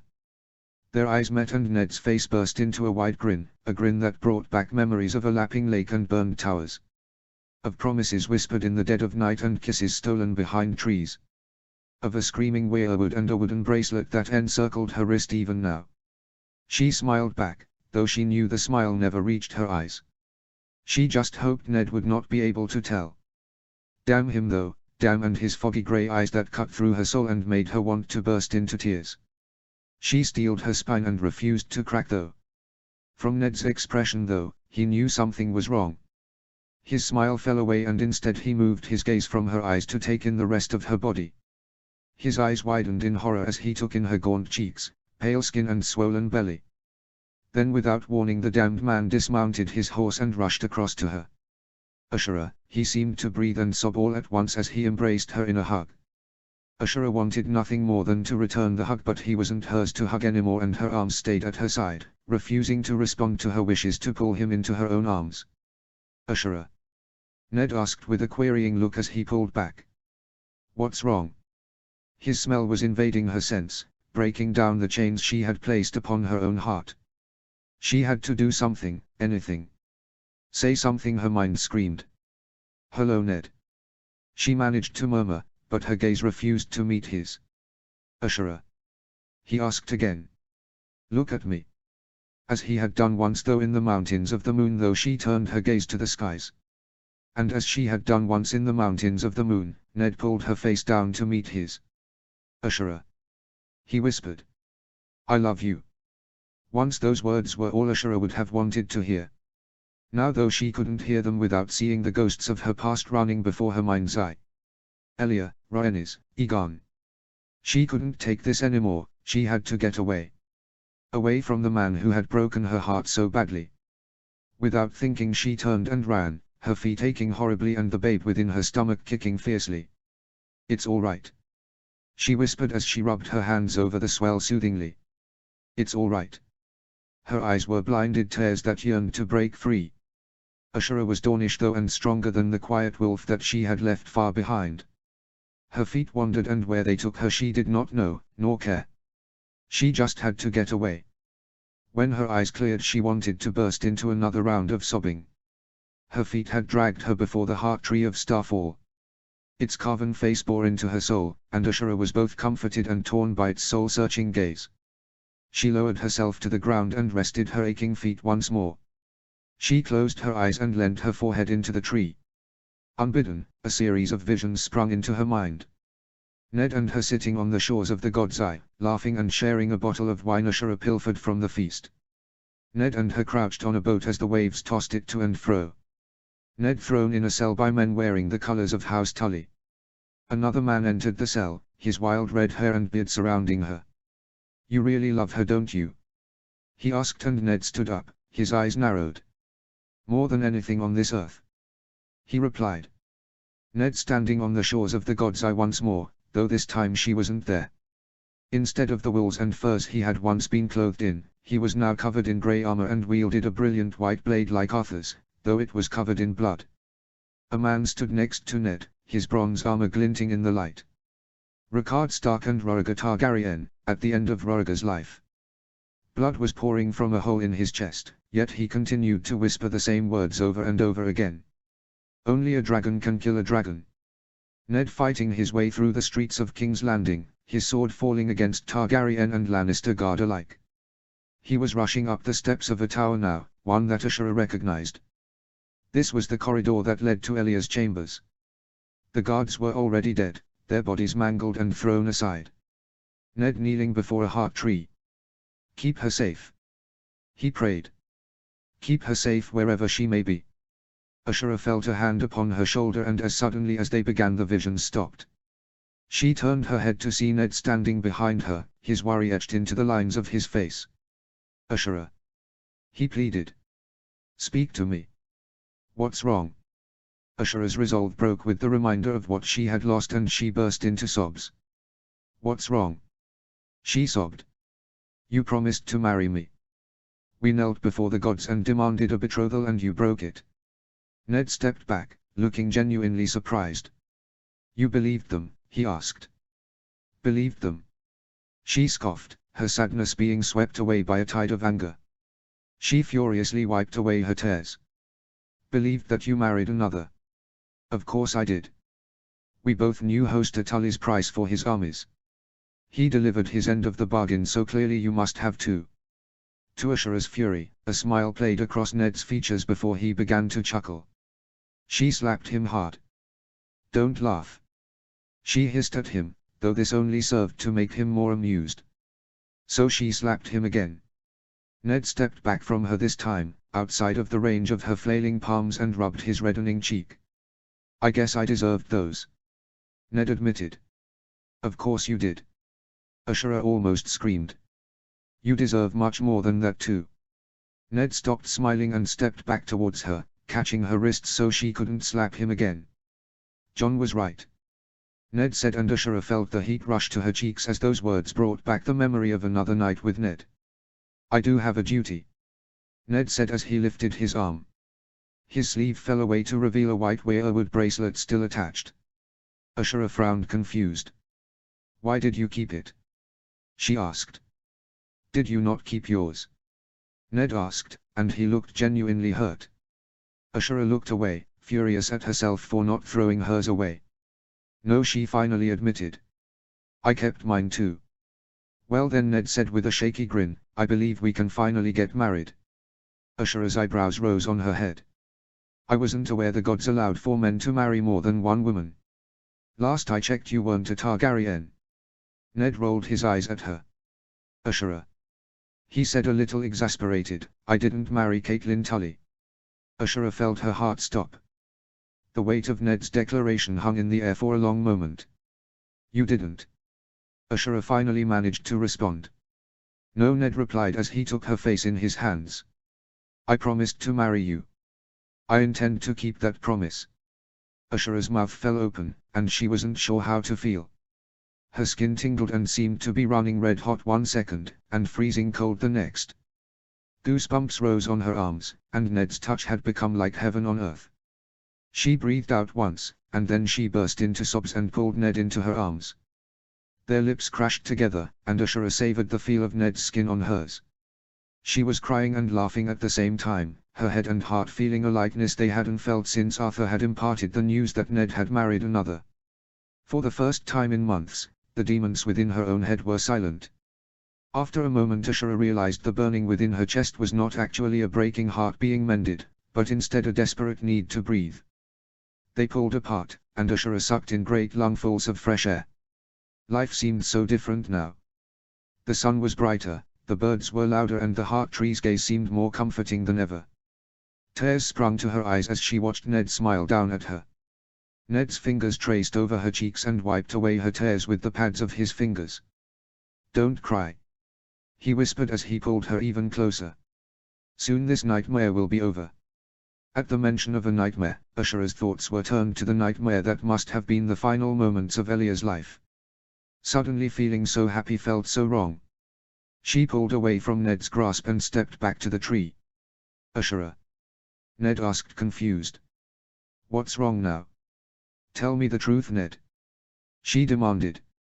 "What happened to Elia? Did she die on your father's orders?"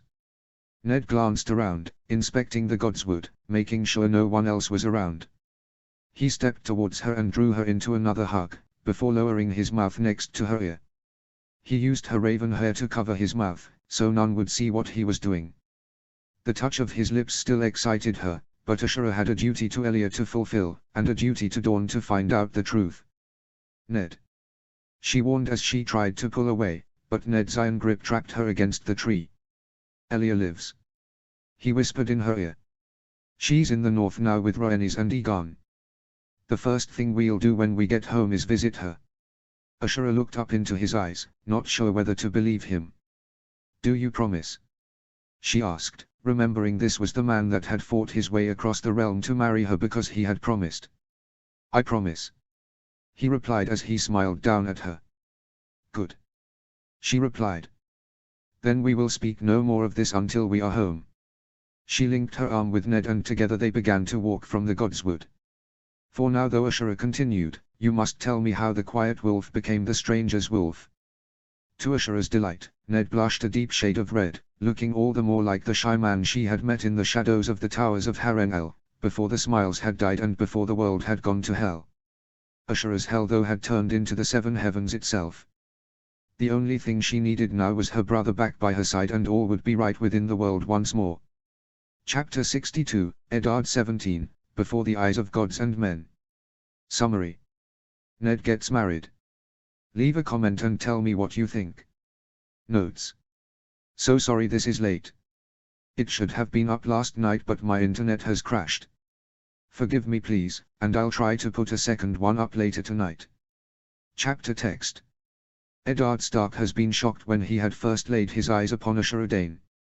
Her eyes, once vibrant and bright and laughing, has been dull and lifeless. Her once rosy skin had become pale, and her luscious smile had become strained. Ned hadn't thought for one second that Ashura would have believed the rumors regarding him, even after Elia Martell told him of their existence. It seemed the rumors had broken the spirit of the woman who had followed him through the mountains of the moon and across the stormy waters of the Bight. The most shocking, yet uplifting, news that Ned had verified was that he would soon be a father. Ashura told him that the babe would be arriving any day now, within the moon turn. A hand ran through Ned's hair, and he turned his head to see Ashura's beautiful face smiling down at him. In the days since Ned's arrival, Ashura has put on some of the weight she had lost and color had returned to her cheeks. The greatest change though was within her eyes. Once more they were the eyes of the laughing maid of Harrenhal, who had agreed to dance with a shy boy, whose brother had to ask for a dance for him. Under Ashura's gaze once more, Ned felt like that young boy once more, filled with hopes and dreams for the future, and not the war-weary and battle-hardened man he had become in his furor leading armies through the south. "What are you thinking about, my love?" Ashura asked as she lowered herself onto the bench next to him. "You," Ned replied as he smiled at her softly. "Me?" Ashura asked, "Whatever were you thinking about me for?" "I missed you," Ned replied. Ashura smiles up at him and pressed a kiss to the stubble that lined his jaw. I missed you too, she said as she curled into his arms. Ned pulled her to him and ran his hands over the swell over her stomach. He could feel the babe within moving and Ashura caught his hands within hers. Can you feel it? She whispered, almost reverently. Ned replied thickly, his voice becoming choked with emotion. What will we name it? Ashura replied as she pressed a finger to his lips. He looked down at her, but her purple eyes were closed. The dawnish sun streamed in the windows, alighting on Ashura's face and providing a halo of sunlight upon the crown of her head.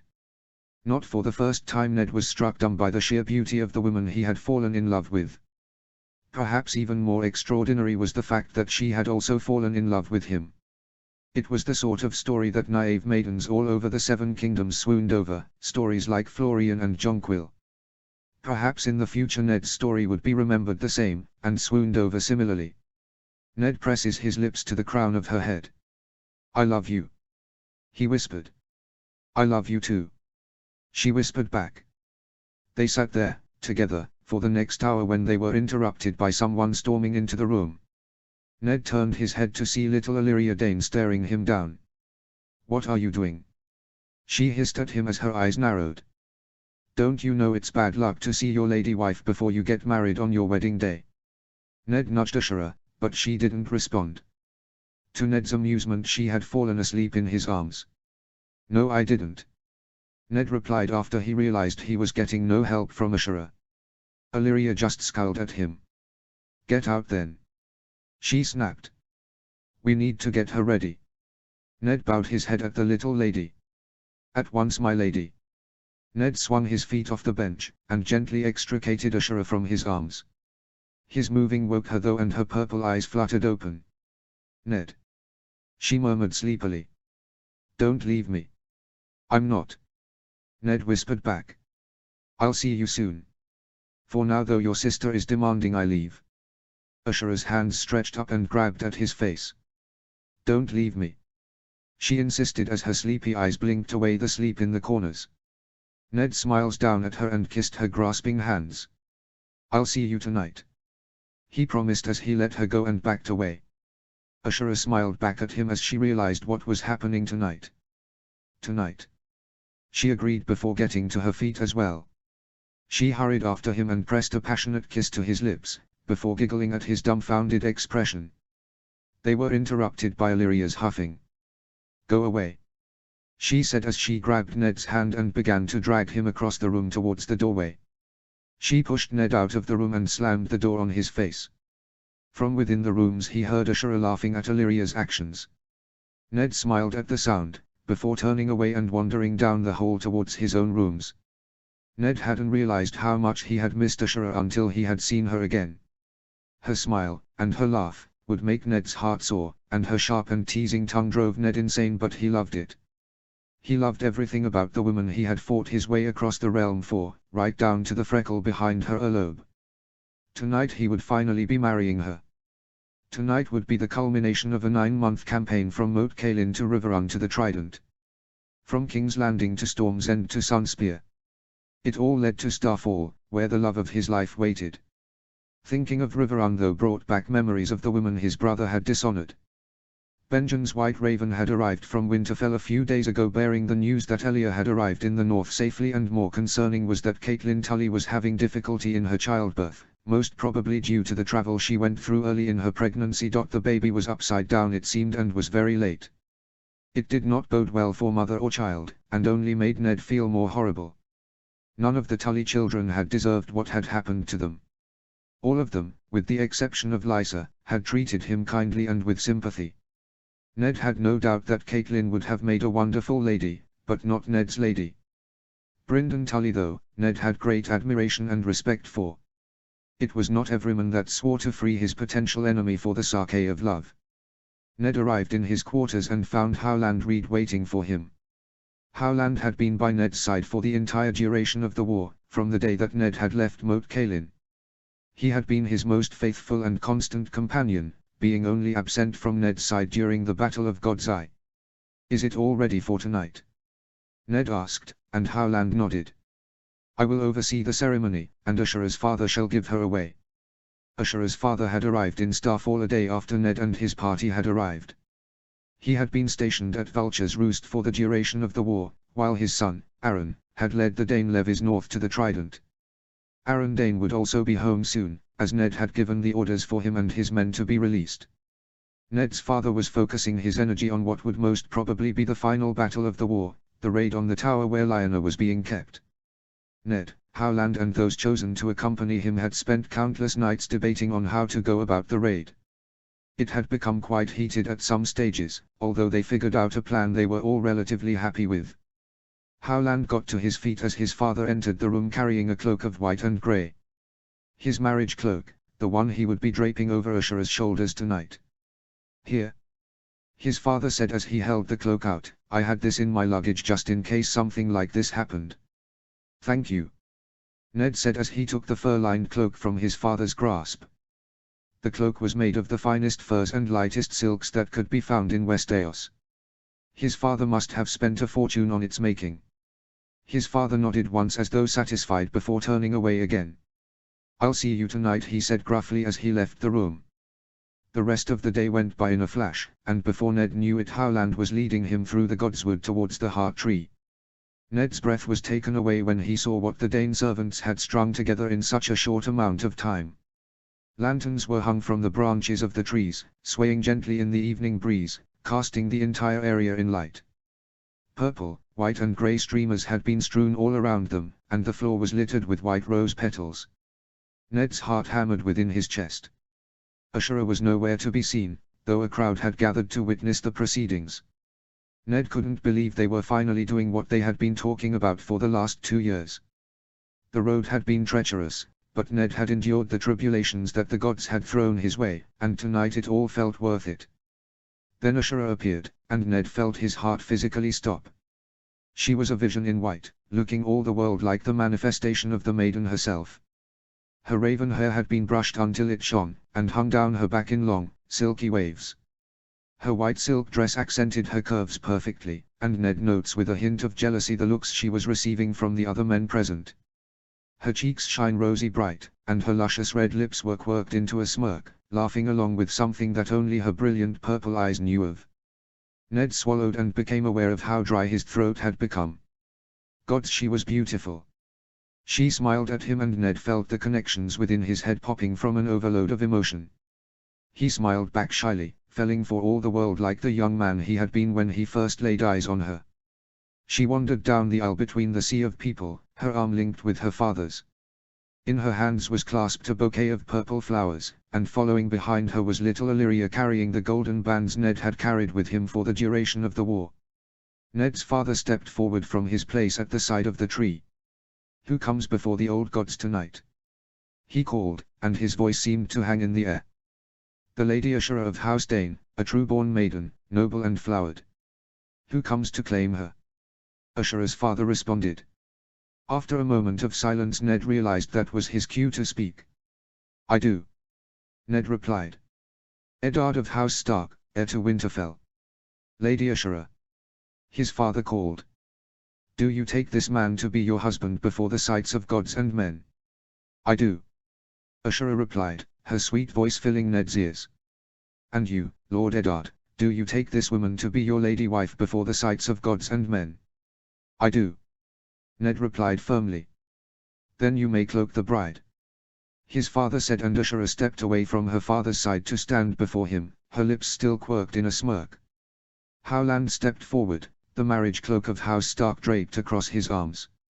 Ned reaches up and unclamped Ashura's cloak from her shoulders. He passed it to her father, who took it away. Then he reached for the cloak in Howland's arms before draping it over her shoulders. Illyria stepped forth then, the 2 rings resting on a scarlet pillow. Ned picked one up and slid it onto Ashura's ring finger, before she picked the other up and slid it onto his ring finger. He smiled down at her, realizing they were now married. I now pronounce you married before the sights of gods and men. You may kiss the bride. Ned didn't even wait for his father to finish speaking, instead pulling Ashura in for a searing kiss that left him feeling lightheaded. The rest of the night went by in a blur, filled with feasting and laughing and a happiness that Ned hadn't felt in ages. Most of the night his eyes were on his bride, the love of his life, the one who he had married. Her smile was infectious and Ned found himself smiling and laughing along with her. Ned smiles that much. He was sure if Brandon had been here he would have been teasing him. Ned had Brandon to thank for the beautiful woman at his side, but Brandon was gone and Ned would never be able to thank his brother. His brother was gone and had left a hole in his heart, but Ashura had more than filled it. Soon their family would grow, and 3 generations of Starks would be in Winterfell once more. Now all Ned had to do was bring home Lyanna and the story from the songs could end happily. Chapter 63, The Tower of Joy. Summary. Here it is. The confrontation at the Tower of Joy at. Tell me what you think. Notes. I'm so sorry I haven't been responding to comments, but my internet has been down, which has made life really difficult. I promise to respond first chance I get, so keep 'em coming, they mean the world to me. Enjoy this chapter. Chapter text. Rickard. They would be 7 against 3. Rickard and Ned had chosen each man carefully, and while all might not be the most skilled of fighters, they were loyal to a fault, and would lay their own lives down to defend House Stark.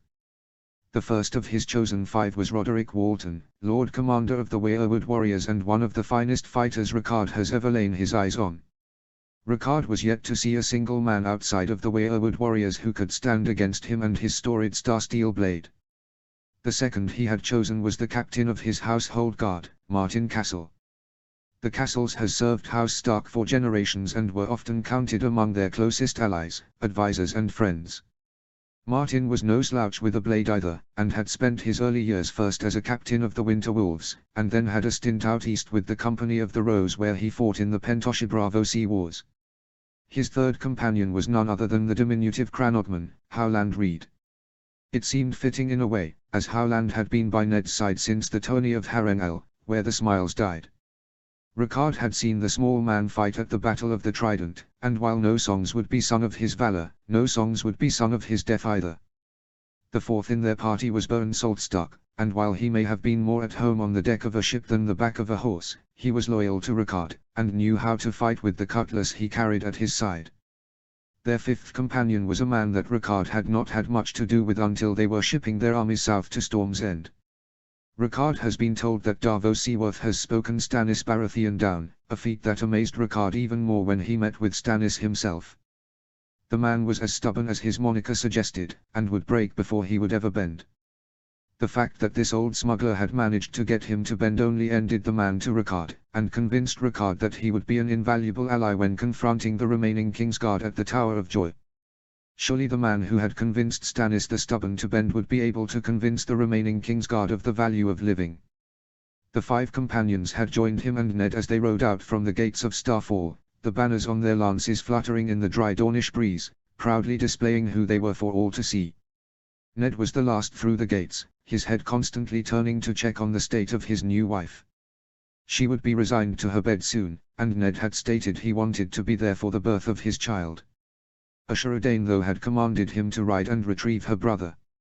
Ned, being the love-struck fool that he was, had not been able to refuse his purple-eyed lover, and now they were riding out, though whether they were riding to war or peace was yet to be seen.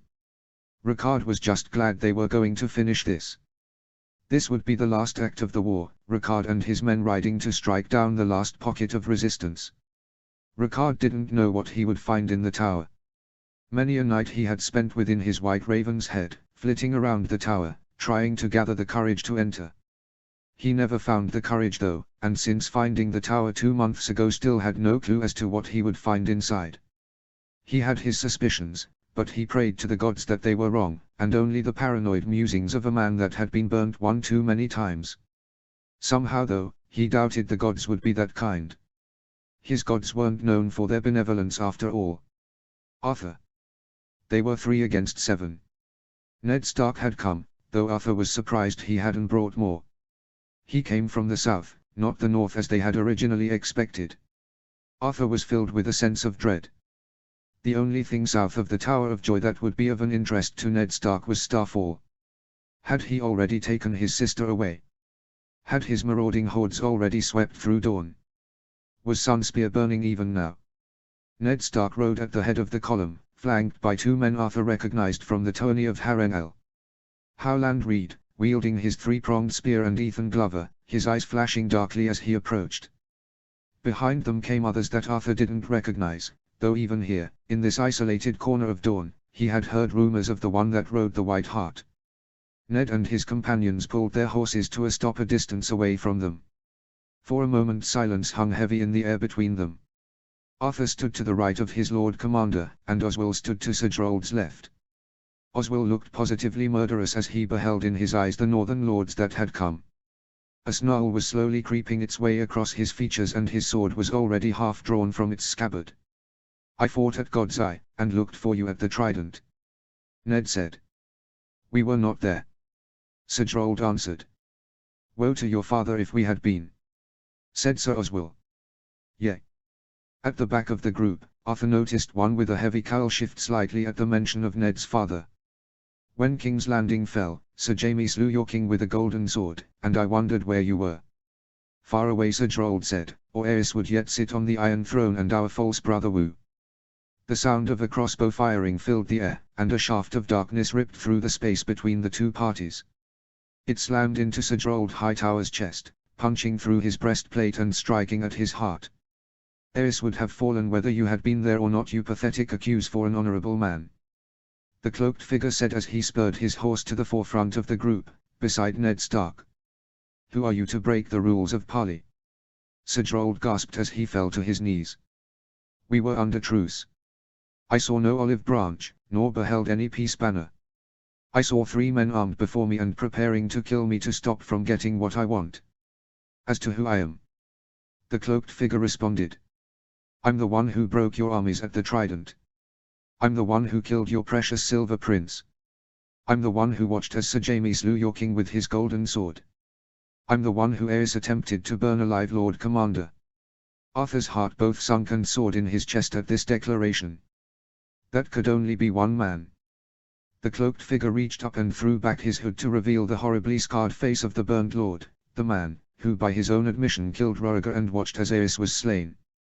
"Behold," the burnt lord said as he raised his arms high, "the burnt lord is here." "To be honest," the burnt lord said as he lowered his arms back to his sides, "I'm surprised you didn't recognize me as I rode up. But then, the last time you saw me I still had hair, a beard, eyebrows and skin.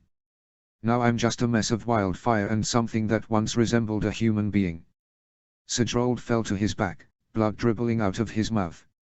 Sir Oswell drew his sword, and as quick as he had fired the first bolt, Rickard Stark threw away his crossbow and drew another. He pointed it at Sir Oswell, who paused mid-stride. "The only reason you two are not dead right now as well is because 1, you were not there on the day I was burned, and 2, I have been begged to spare you. You just killed the White Bull," Sir Oswell exclaimed as he looked down upon the dying Lord Commander. "I," Rickard Stark replied. "And I'll kill you too if you don't shut up and let me speak." Sir Oswell stepped back, looking to Arthur uncertainly. Rickard Stark turned his cold gaze towards Arthur Dane, the Sword of the Morning. This was no morning though for Arthur, this was the evening of his life. Today he would die, but if he was to die he would kill the man who had killed Roriger and the one who had dishonored his sister. It would be a good way to die, one that would be sung about in the songs for years to come. "I don't care for what you have to say," Arthur said as he placed on his helm. "I don't care for your demands to bend the knee, or your empty promises of titles and riches. You killed my friend. You killed my prince. You killed my king. Please, Arthur," Ned begged of him, "hear out what we have to say." Arthur glared at him through the slit in his helm. "You dishonored my sister," Arthur spat. "You filled her head with empty promises and her belly with a babe, before fleeing away and marrying another." To Arthur's surprise Ned scowled right back at him, showing a bite Arthur never knew the quiet wolf had. "I did not marry. I don't want to hear your pathetic excuses. Get off your horse and fight me like a man. Or will you prove yourself as cowardly as your father and kill me with a crossbow?" "Arthur," Sir Oswell warned. Arthur shook his head at his old friend. "What is your choice, brother? Will you stand by me?" Sir Oswell tilted his head at him, and with tears shining in his eyes, placed on his own helm upon his head. "To oaths," he said hoarsely as he hefted his sword and stepped to Sir Arthur's side. "To oaths," Sir Arthur replied as he smiled bitterly. The two men, the last remnants of Aerys Targaryen's famed Kingsguard, stood side by side, as brothers in arms, and prepared to die as their Lord Commander bled out on the floor beneath them. Rickard Stark just raised his eyebrows and nodded to two men behind him. Arthur notes the pained look on Ned Stark's face as Arthur hefted his great sword and prepared to fight. Two men from the back of the group drifted forward, walking confidently and easily. The rest of the northern party just sat back and watched as their chosen champions approached. "Coward!" Arthur called as he glared at Ned. "Once I've killed these two, I'll come for you." Arthur turned his gaze back to his approaching enemies. "I would have your names, good sirs, so I may know the honor of who I am killing on this day." The first man, the one in more traditional steel and leather armor, glanced at his companion before turning back to Arthur and Oswell. "Martin Castle, Sir Arthur, and I'm no sir." Arthur shrugged. "Sir or not, you will still die on this day." "And you?"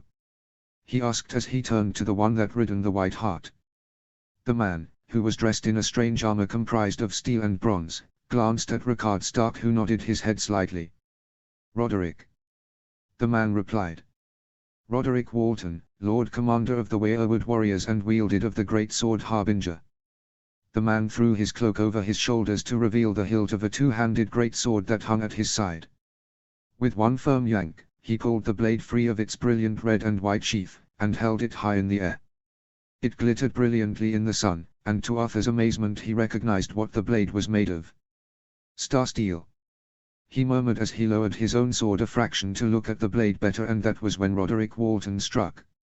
He was upon them before Oswell or Arthur had even stopped admiring his glittering blade, driving them both back with sweeping swings of his sword that left them both on the back foot. Arthur tried to catch his blade upon his own, but the force of the man's swings almost wrenched Dawn from his hand. He backpedaled even further, and to his relief Roderick broke off his attack upon Arthur, and then without even breaking stride or shifting his swing, he continued his attack upon Oswell. Arthur went to assist his shield brother, but was stopped by another blade, though thankfully this one was just normal steel. Martin Castle stepped in his path, his sword held defensively, his stance protective of his vital organs. Behind him Roderick Walton was hammering. Oswell went around and Arthur noted that Oswell was struggling. He needed to end this. He attacked Martin Castle and almost immediately noted that he was nowhere near as good as Roderick Walton was. Arthur pushed himself hard against his opponent, flashing his sword in a belly of patents that the man was struggling to defend against. Arthur pauses to allow the man to attack him and create an opening to exploit, but Martin Castle only narrowed his eyes and retreated back into his fighting stance. Behind him Arthur saw Roderick disarm Oswell and drive him into the desert floor. Arthur engaged Martin Castle with a yell, determined to assist his fallen brother. Martin fell back before him, retreating further away from Arthur's sword and closer to Roderick and Oswell. With a grunt and a heave of his sword, Arthur pushed Martin to the side and rushed Roderick. The man in the bronze steel armor spun on his feet, and blocked Arthur's own swing with his own. "Nice blade," Arthur growled as the two men engaged in a battle of strength. Roderick just grunted in response and pushed back against him. "Enough," a voice called, and almost immediately Roderick backed away and returned to his master's side. Panting, Arthur helped Oswell to his feet, before the two of them hefted their swords and went back to their positions in front of the tower door. "Put down your swords," Rickard Stark said as he hopped off his own horse. "No one needed to die today apart from Sir Gerald. Let's not make this any messier than it has already been." Arthur glared at the man, at the family, that had brought the Targaryen dynasty low. "We are of the Kingsguard, old man," he spat. "We do not bend. We do not flee. We do not hide. Now or then," Oswell said as he twirled his sword. Rickard Stark rolled his eyes at them. "Then do not bend," he said as if it was the simplest thing in the world. Arthur laughed hollowly. "You think the usurper would allow us to live unmolested in his kingdom if we didn't bend the knee? I didn't bend to Robert." Arthur's laugh died in his throat. "What?" he asked. "I refused to bend the knee to Robert when he took the throne. You can do the same. Robert would take my head from my shoulders at the first chance he got." Arthur snarled. "Nowhere in the Seven Kingdoms would I be safe." "In the north you would," Rickard Stark replied. Arthur just growled and tore off his helm before spitting on the ground. That's why I think of your offer. Rickard Stark's eyes grew hard and he turned to his son. You've got a minute before I kill them both myself. Ned's eyes widened in panic and he spurred his horse forward. Please, Arthur. Ned cried. Lay down your sword. I said I didn't want to hear your excuses. Now will you fight me? No. Ned replied. Please, Arthur, for Ashura's sake. Ashura? Arthur asked incredulously. You dare to speak her name even now? Arthur charged at Ned, throwing all caution to the wind and began to rain down blows upon him. Ned stumbled backwards out of the way of Arthur's sword, before drawing his own sword from its sheath. Arthur wasn't sure whether to be resigned or shocked that it was star steel as well. Their blades met with a resounding chime that echoed in the desert air around them. Please, Arthur, Ned pleaded, hear me out. I'm not guilty of the crimes you think me of.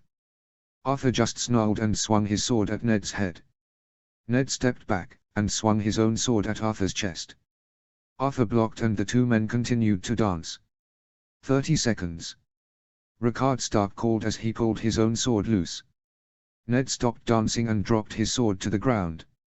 I tell you now, he said, I married your sister 4 days past in the Godswood of Starfall. I never married Caitlin Tully. Please, Arthur, for the sake of your sister and her unborn child, cease this madness. Arthur stepped back, his sword still held in front of him. Arthur, please. Ned begged, Roriger is dead. Aerys is dead. Viserys is fled across the seas. What left is there for you to fight for? Arthur glanced behind him to the tower where she lay. What left was there to fight for?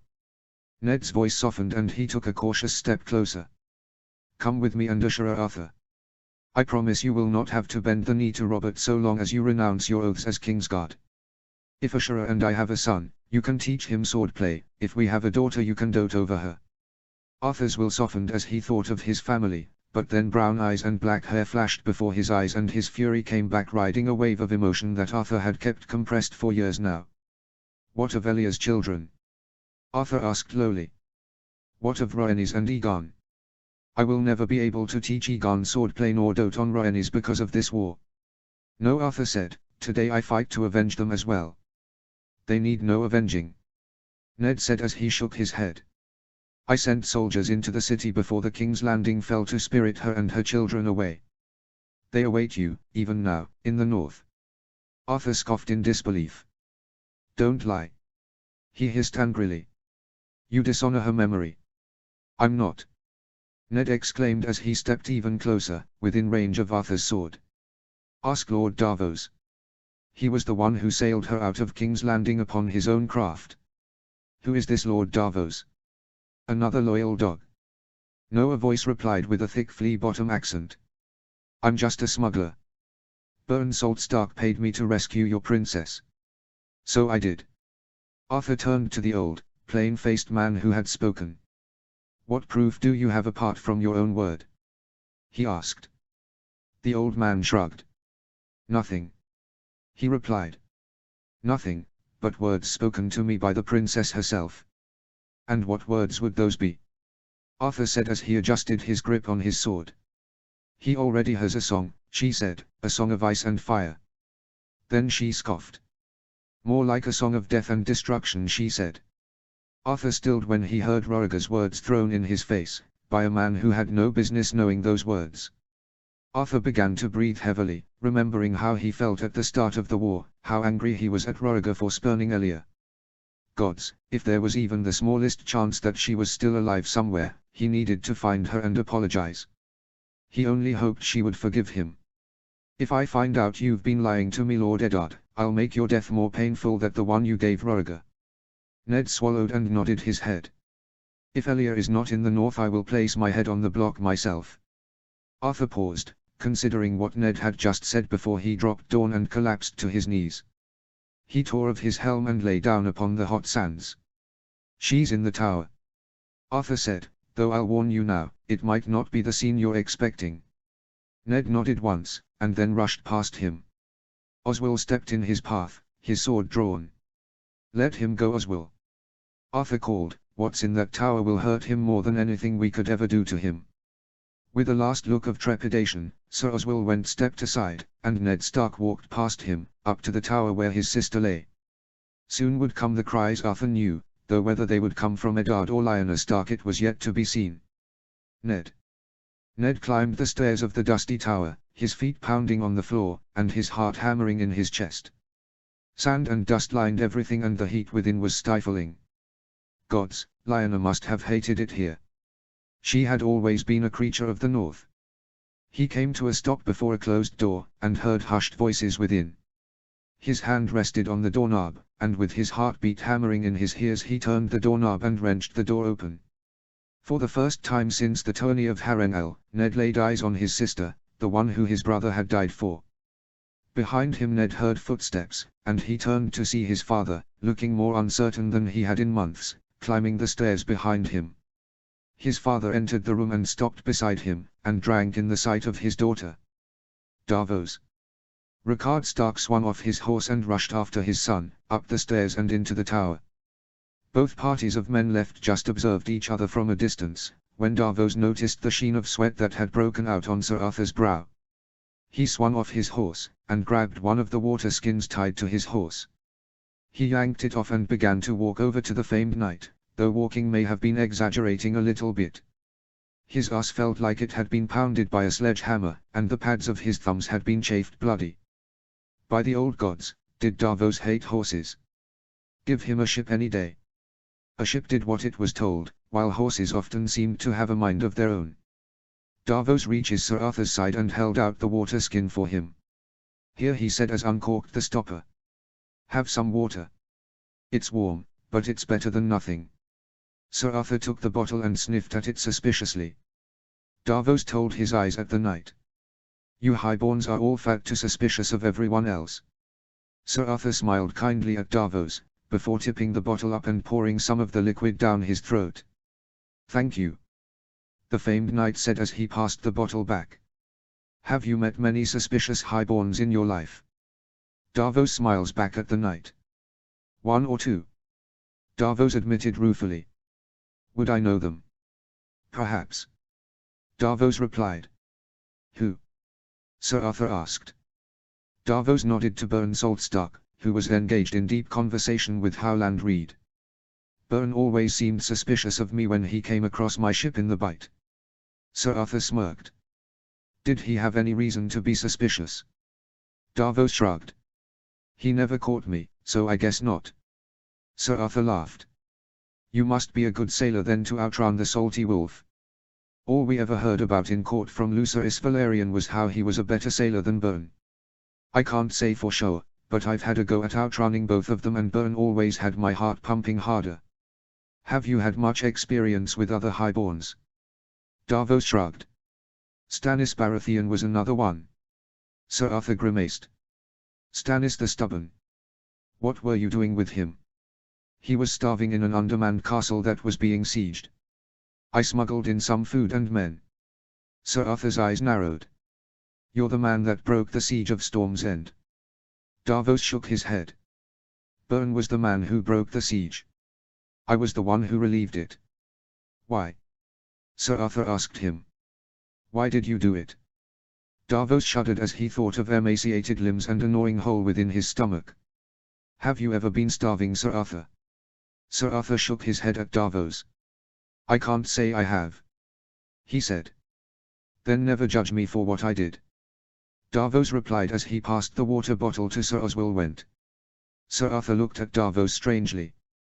You're a funny man, Davos. Davos shrugged. You'd be the first to say that to me. Really? Arthur asked. What did Stannis think of you? Davos wiggles his shortened fingers. Before or after he took my fingers? Both. Arthur replied. Before he thought I was weak, after he said I was a good man. And what of Elia? Sir Arthur asked as he watched Davos closely. What did she think of you? I don't know. Davos replied. She never told me. Her daughter though, Rhaenys, she considered me her friend. Her friend? Sir Arthur asked bemusedly. Yes. Davos replied. The first thing she asked me when she met me was if I would be her friend. And what did you say? Sir Oswell asked as he joined them. I said yes. Davos replied as he handed the water skin to Sir Oswell, who drank deeply. Sir Oswell belched loudly before chugging down another mouthful of water. Behold! Sir Oswell called as he raised the water skin in salute, Lord Davos, famous smuggler, daring sailor and friend to infant princesses.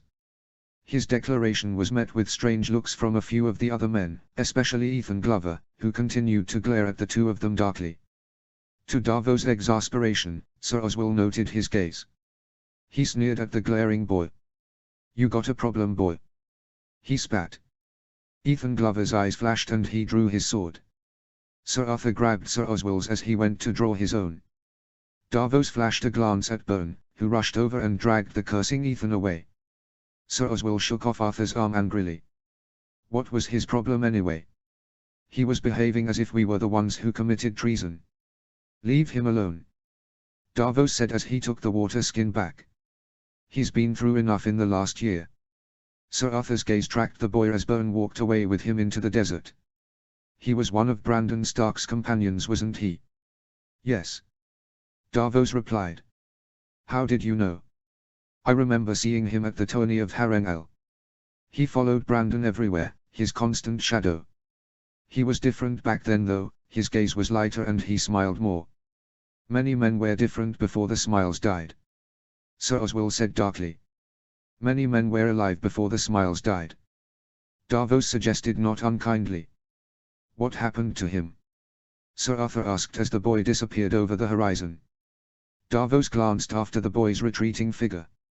He spent 12 months in the Black Cells, Davos said. I pulled him from that cell myself on the day of the sack. Davos' voice cracked as he thought of the broken boy he had helped from the cell that day. He was teetering on the brink of insanity. He'd been tortured for 12 months as they tried to get information out of him.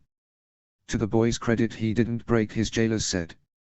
He still bears the scars on his back, front, wrists and ankles.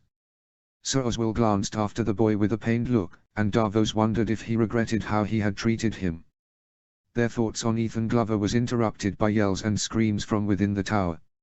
Every man present dropped his hand to his sword and prepared to fight, but Sir Arthur and Oswell just turned to each other and grimaced. You win, Arthur said as he reached into his bag and withdrew a few golden dragons, before throwing them across to Oswell. Oswell caught them midair before pocketing them. I always win, he said with a shaky grin. Davos turned back to the tower just in time to see Rickard Stark storming out of the tower, his grey cloak billowing out behind him. What happened? Martin Castle asked as he stepped forward to greet his liege lord. The burnt lord didn't respond, instead he vaulted onto his horse and kicked its sides. The horse shot away, and disappeared into the desert. Davos looked back at Sir Arthur confused, but noted the savage glint of triumph within his eyes. They waited for Ned Stark to come down the steps, but he never appeared. Time went by and the sun made its way across the sky. Finally, after at least 2 hours, the Cranogman got to his feet. I'll go and get him, he said, and made his way into the tower. When not even Howland Reed reemerged, Arthur Dane sighed and got to his feet. What's in there? Davos asked as Sir Arthur began to walk towards the tower. Sir Arthur looked back over his shoulder mournfully, but did not respond. Davos turned to Sir Oswell confused, but Sir Oswell refused to meet his gaze and had instead chosen this moment to check the bindings on his armor. Sir Arthur entered the tower and barely a minute later the sounds of more yelling came from within the tower, but this time, Ned Stark emerged from the tower as well. He looked horrible. His hands were covered in blood, and his eyes were rimmed with red, while his hair was disheveled. Arthur led Ned over to a rock and sat him down, before calling for water. Davos passed over his own bottle, and Arthur proceeded to wash the broken man of the blood that covered his hands and jerkin. The whole time he spent the time talking to Ned, whispering in his ear and telling him things, though what he said Davos had no clue, as the words were meant for Ned Stark alone. It seemed to drag Ned Stark from his stupor though, and after a while he got to his feet. Roderick, Ned called. Yes, my lord, Roderick asked.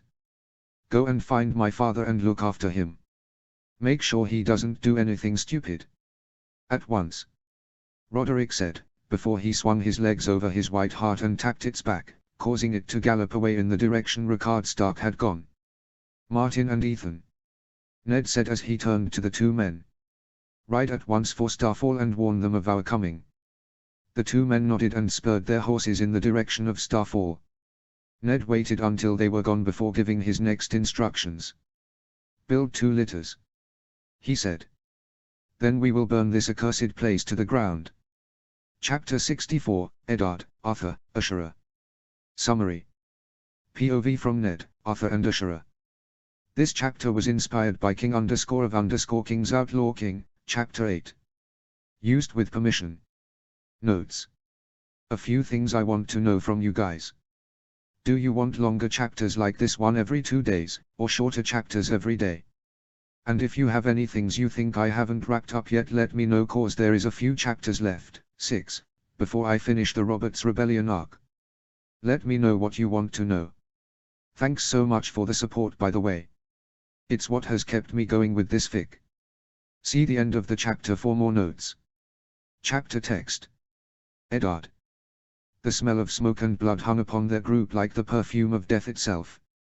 They were all weary, sunburned and hungry, so when the soaring towers of Starfall appeared upon the horizon, many of the party were relived.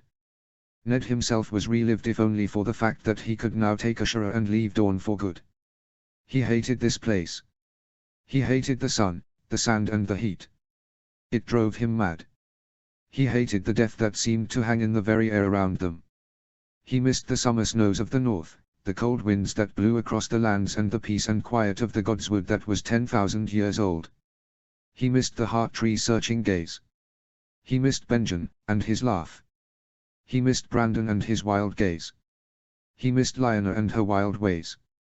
He missed the days before the world had gone to shit. Before a Mad King had killed his brother and burned his father. Before a Dragon Prince had run away with his little sister. Before the tourney where the madness began and the smiles died. God's life had been simple back then. It had just been him and Robert running around the Eyrie and living life to the fullest. He missed those days and the innocent children they had been, even as they reached their majority. Ned was now known as the Stranger's Wolf. Robert was now the king, and had endorsed the murder of children. What had happened to the innocence of their youth? We're almost there, Ned. A voice said, and Ned turned to see Howland smiling at him. Ned nodded back, but couldn't bring himself to smile. What left was there to smile about anyway? The smiles had died at Harrenhal, and Ned was yet to see anything that could bring his smile back. Behind Howland he saw the litter that carried his sister's body and quickly averted his gaze. He mourned for her. He would forever mourn for her. He would build a place for her in Winterfell, and damn what his father had to say. Damn his father and the bitter, burnt man he had become. Damn him. The gates of Starfall loomed large and opened before them. Ned's horse plodded through dutifully, and Ned's eyes searched the yard. Ashura wasn't there, and Ned's heart sunk even further. He had promised her he would be back for the birth. He had failed her too. Ned dismounted from his horse and sunk to his knees. He breathed out heavily. Someone passed him water and he drank, though the whole time he wondered what he was drinking for. Brandon was dead. Lyanna was dead. His father had run away. What was the point anymore? He dropped the bottle of water to the ground and watched the liquid spill out upon the dust. He fell backwards onto his back and couldn't seem to gather the energy to lift himself out of the dust. Ned. He heard Arthur call, but he ignored him. He should have died. He deserved to die. They all deserved to die. Especially Ned. He had failed his little sister. While he had been gallivanting in Starfall with Ashura, his sister had been bleeding out and dying. He had failed them all. Ned. Arthur again, this time more forcefully. Ned closed his eyes and laid back his head upon the floor. Screw him. Then he felt a hand upon his arm, grasping him and dragging him to his feet. Get up. Arthur snarled. My sister is giving birth right now. I don't care. Ned replied heavily. I want to go home. Arthur glared at him suddenly, before letting go of his arm and punching him in the face. Ned felt something crack and then he was on the floor. He heard yelling and the sound of a scuffle occurring, but Ned could only see the blood that was running down his front. The pain felt good. It was what he deserved. He had failed them all. Ned. He heard Howland call gently. Come on, get up. We need you. Your son needs you. Howland's words echoed in Ned's ears. He lifted his head slightly. I have a son. He asked. That's what the servants are saying. Ned stumbled to his feet. He failed his sister. He failed his brother. He failed his father. He failed Ashura. He was a failure. He would be damned if he failed his son though. Where is he? He asked groggily. This way, Lord. A servant said, and she led him through the halls, towards Ashura's chambers atop the Palestone Tower. He was led to a room he had never been in before, and when he entered he was hit with the smell of blood and death. The same smell that lingered in that tower. His heart rate picked up, and his blood churned throughout his body. Gods please, Ned begged, don't take them too. You've taken enough from me this war, please don't take any more. To Ned's immense relief though, he saw Ashura lying in bed, looking tired but well. She smiled when she saw him and held out the bundle in her arms. Ned's heart caught in his throat. With shaking hands he stepped forward and sat on the side of the bed. Hello. Ashura said, but Ned didn't respond, his eyes transfixed by the beautiful baby that was nestled in her arms. Ned. She asked. Are you all right? Ned felt tears spring to his eyes as he looked down upon the cherubic face of his son. He had a tuft of curly black hair, and when he opened his eyes Ned noted he had inherited Ricard Stark's commanding grey gaze, though this boy's were darker, so dark they were almost black in the dark room. Ned. Ashura asked, her concern evident in her voice. What happened at the tower? Ned swallowed and held out his arms for his baby. Ashura narrowed her eyes at him but passed over the baby without a word. He's beautiful. Ned breathed. What shall we name him? Not Robert. Ashura replied with a hint of defiance. Not Robert. Ned agreed. Nor Ricard. Nor Ricard. Ashura asked. Nor Ricard. Ned confirmed his grief and still burning within him. What shall we call him then? Ned's thoughts turned to his other father, the one who had raised him from 8 years of age. John. Ned declared. He will be John. John Stark. Ashura frowned. Will your bannerman care that you named him after your foster father? John is a northern name. Ned replied. John Stark drove the pirates from the wolf's den and reclaimed the white knife. Ashura nodded, appeased. John it is. Ned reached out and traced the boy's chubby face with his finger. The skin was so soft and delicate it was hard to believe. The whole baby was delicate and Ned wondered how he had ever made something so beautiful. Then he remembered Lyanna's poor babe and the smile that was beginning to play across his features was wiped away. He handed John back to Ashura and got to his feet. Where are you going? Ashura asked. To pray. Ned replied. Then he turned and walked from the room, down the halls and before the searching eyes of the heart tree. He knelt before its white branches and began to pray. Arthur. Arthur wandered down the halls he had played in as a child, towards his sister's chambers. The welcome had Ned received from the castle staff proved to Arthur that he hadn't been lying about marrying Ashura, but had offered no proof that he had rescued Elia. Ned had never struck him as the man to lie though. But then again, Ned had never struck him as the sort of man that men would call the stranger's wolf. Eddard Stark clearly hid a lot behind that somber facade. He stopped before his sister's door and hesitated before entering. When he finally gathered the courage to open the door he was surprised to find her sitting up. She turned when he entered and her eyes narrowed. What did you do to my husband? She asked. So he did marry you? Of course he did. Ashura scoffed. You were wrong. I was. Arthur conceded. And I only punched him once. You punched him? Ashura asked. Only once. Arthur argued. Ashura turned and looked out the window, the one that had a view of the summer sea. Before Ned left he was the happiest I had ever seen him. She admitted in a small voice. He couldn't stop smiling, and he was constantly laughing with me. He leaves to retrieve his sister and comes back a broken man. Ashura turned to him, her laughing eyes deadly serious. What happened? Arthur shifted uncomfortably under Ashura's piercing gaze. She died. Arthur confirmed, and he saw Ashura's shoulders sink. How did she die? Ashura asked hollowly.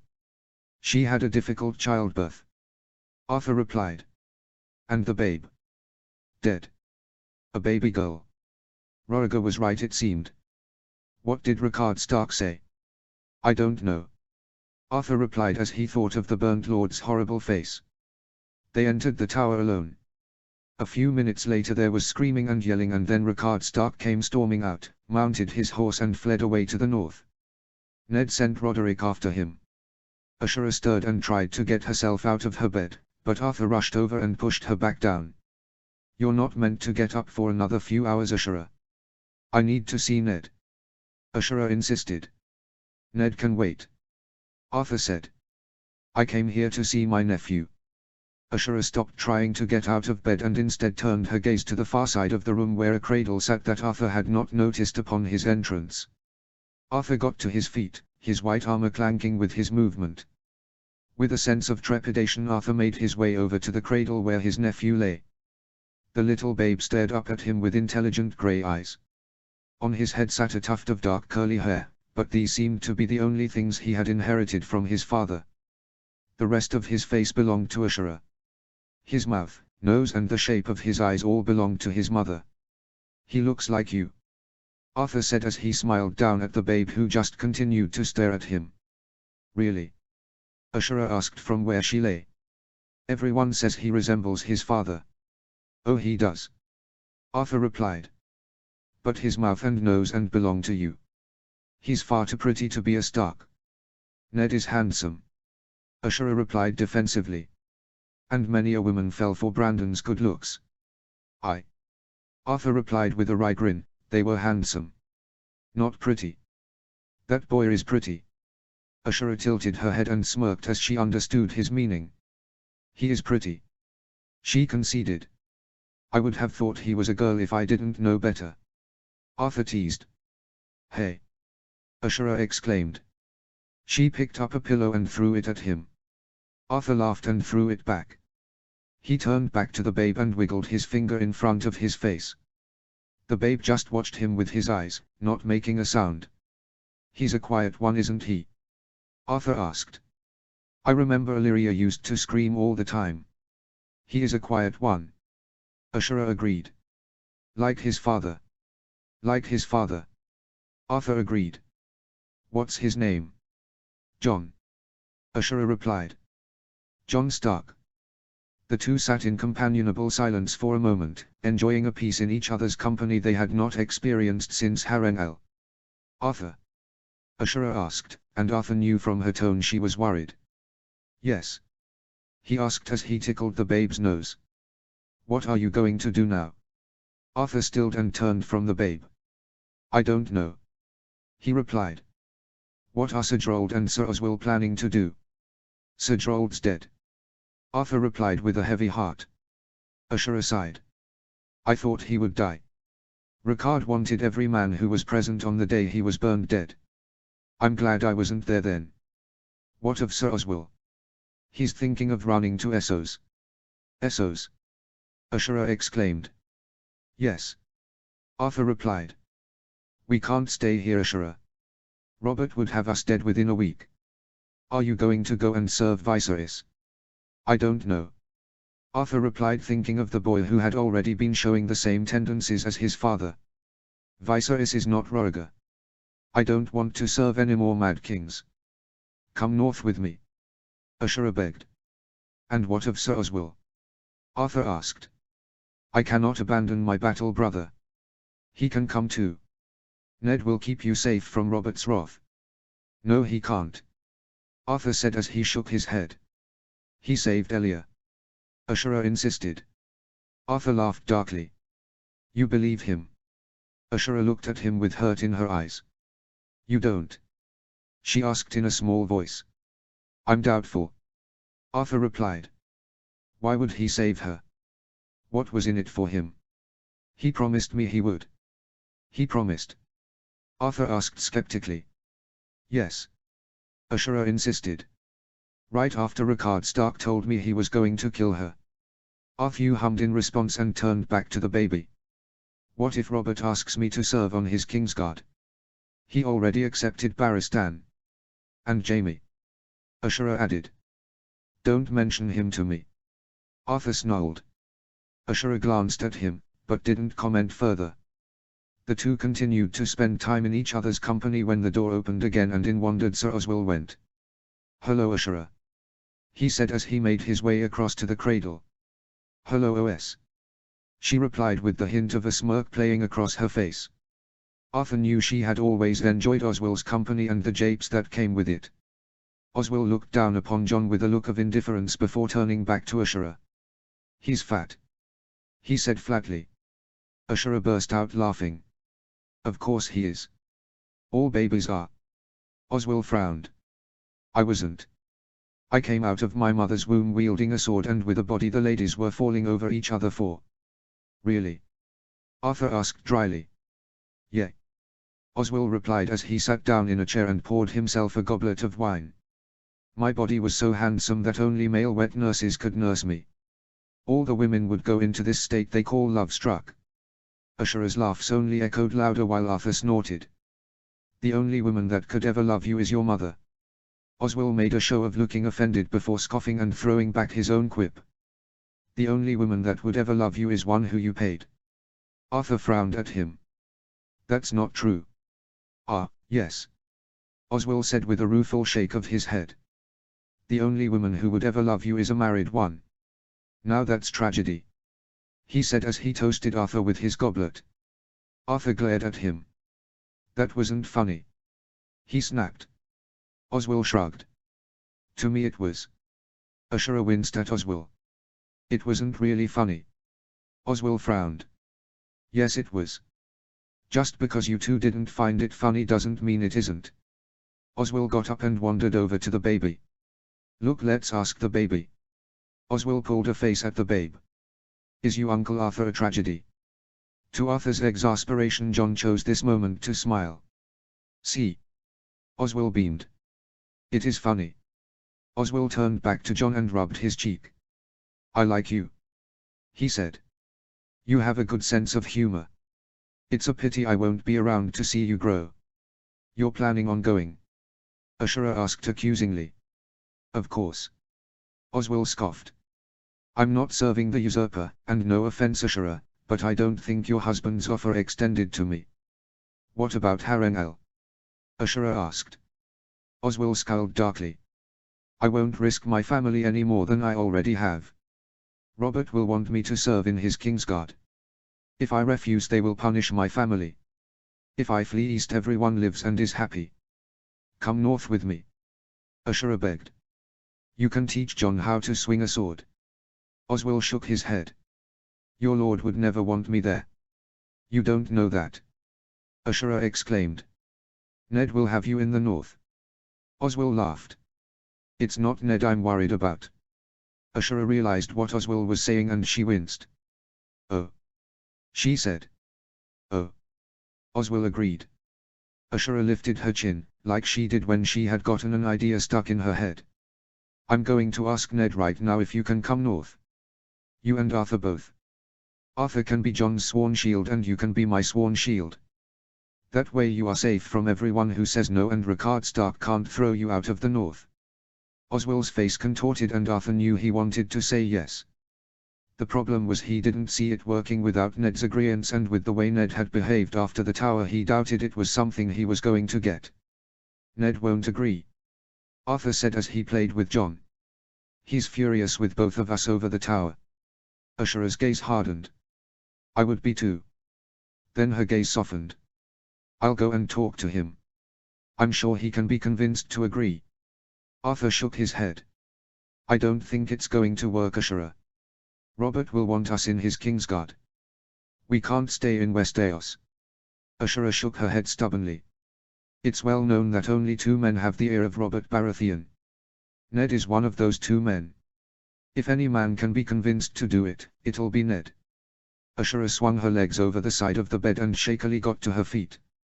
Arthur rushed to her side and tried to push her back down to the bed, but she stubbornly insisted on moving to the door. "Leave me alone," she said. "I need to speak with my husband." Arthur sighed but got out of her way. He may have been the sword of the morning, but not even he could stand against his sister. Reluctantly he moved out of the way. She stopped at the door and turned back to Arthur. "Arthur," she said, "please don't let Oswald do anything stupid with John." Arthur grinned.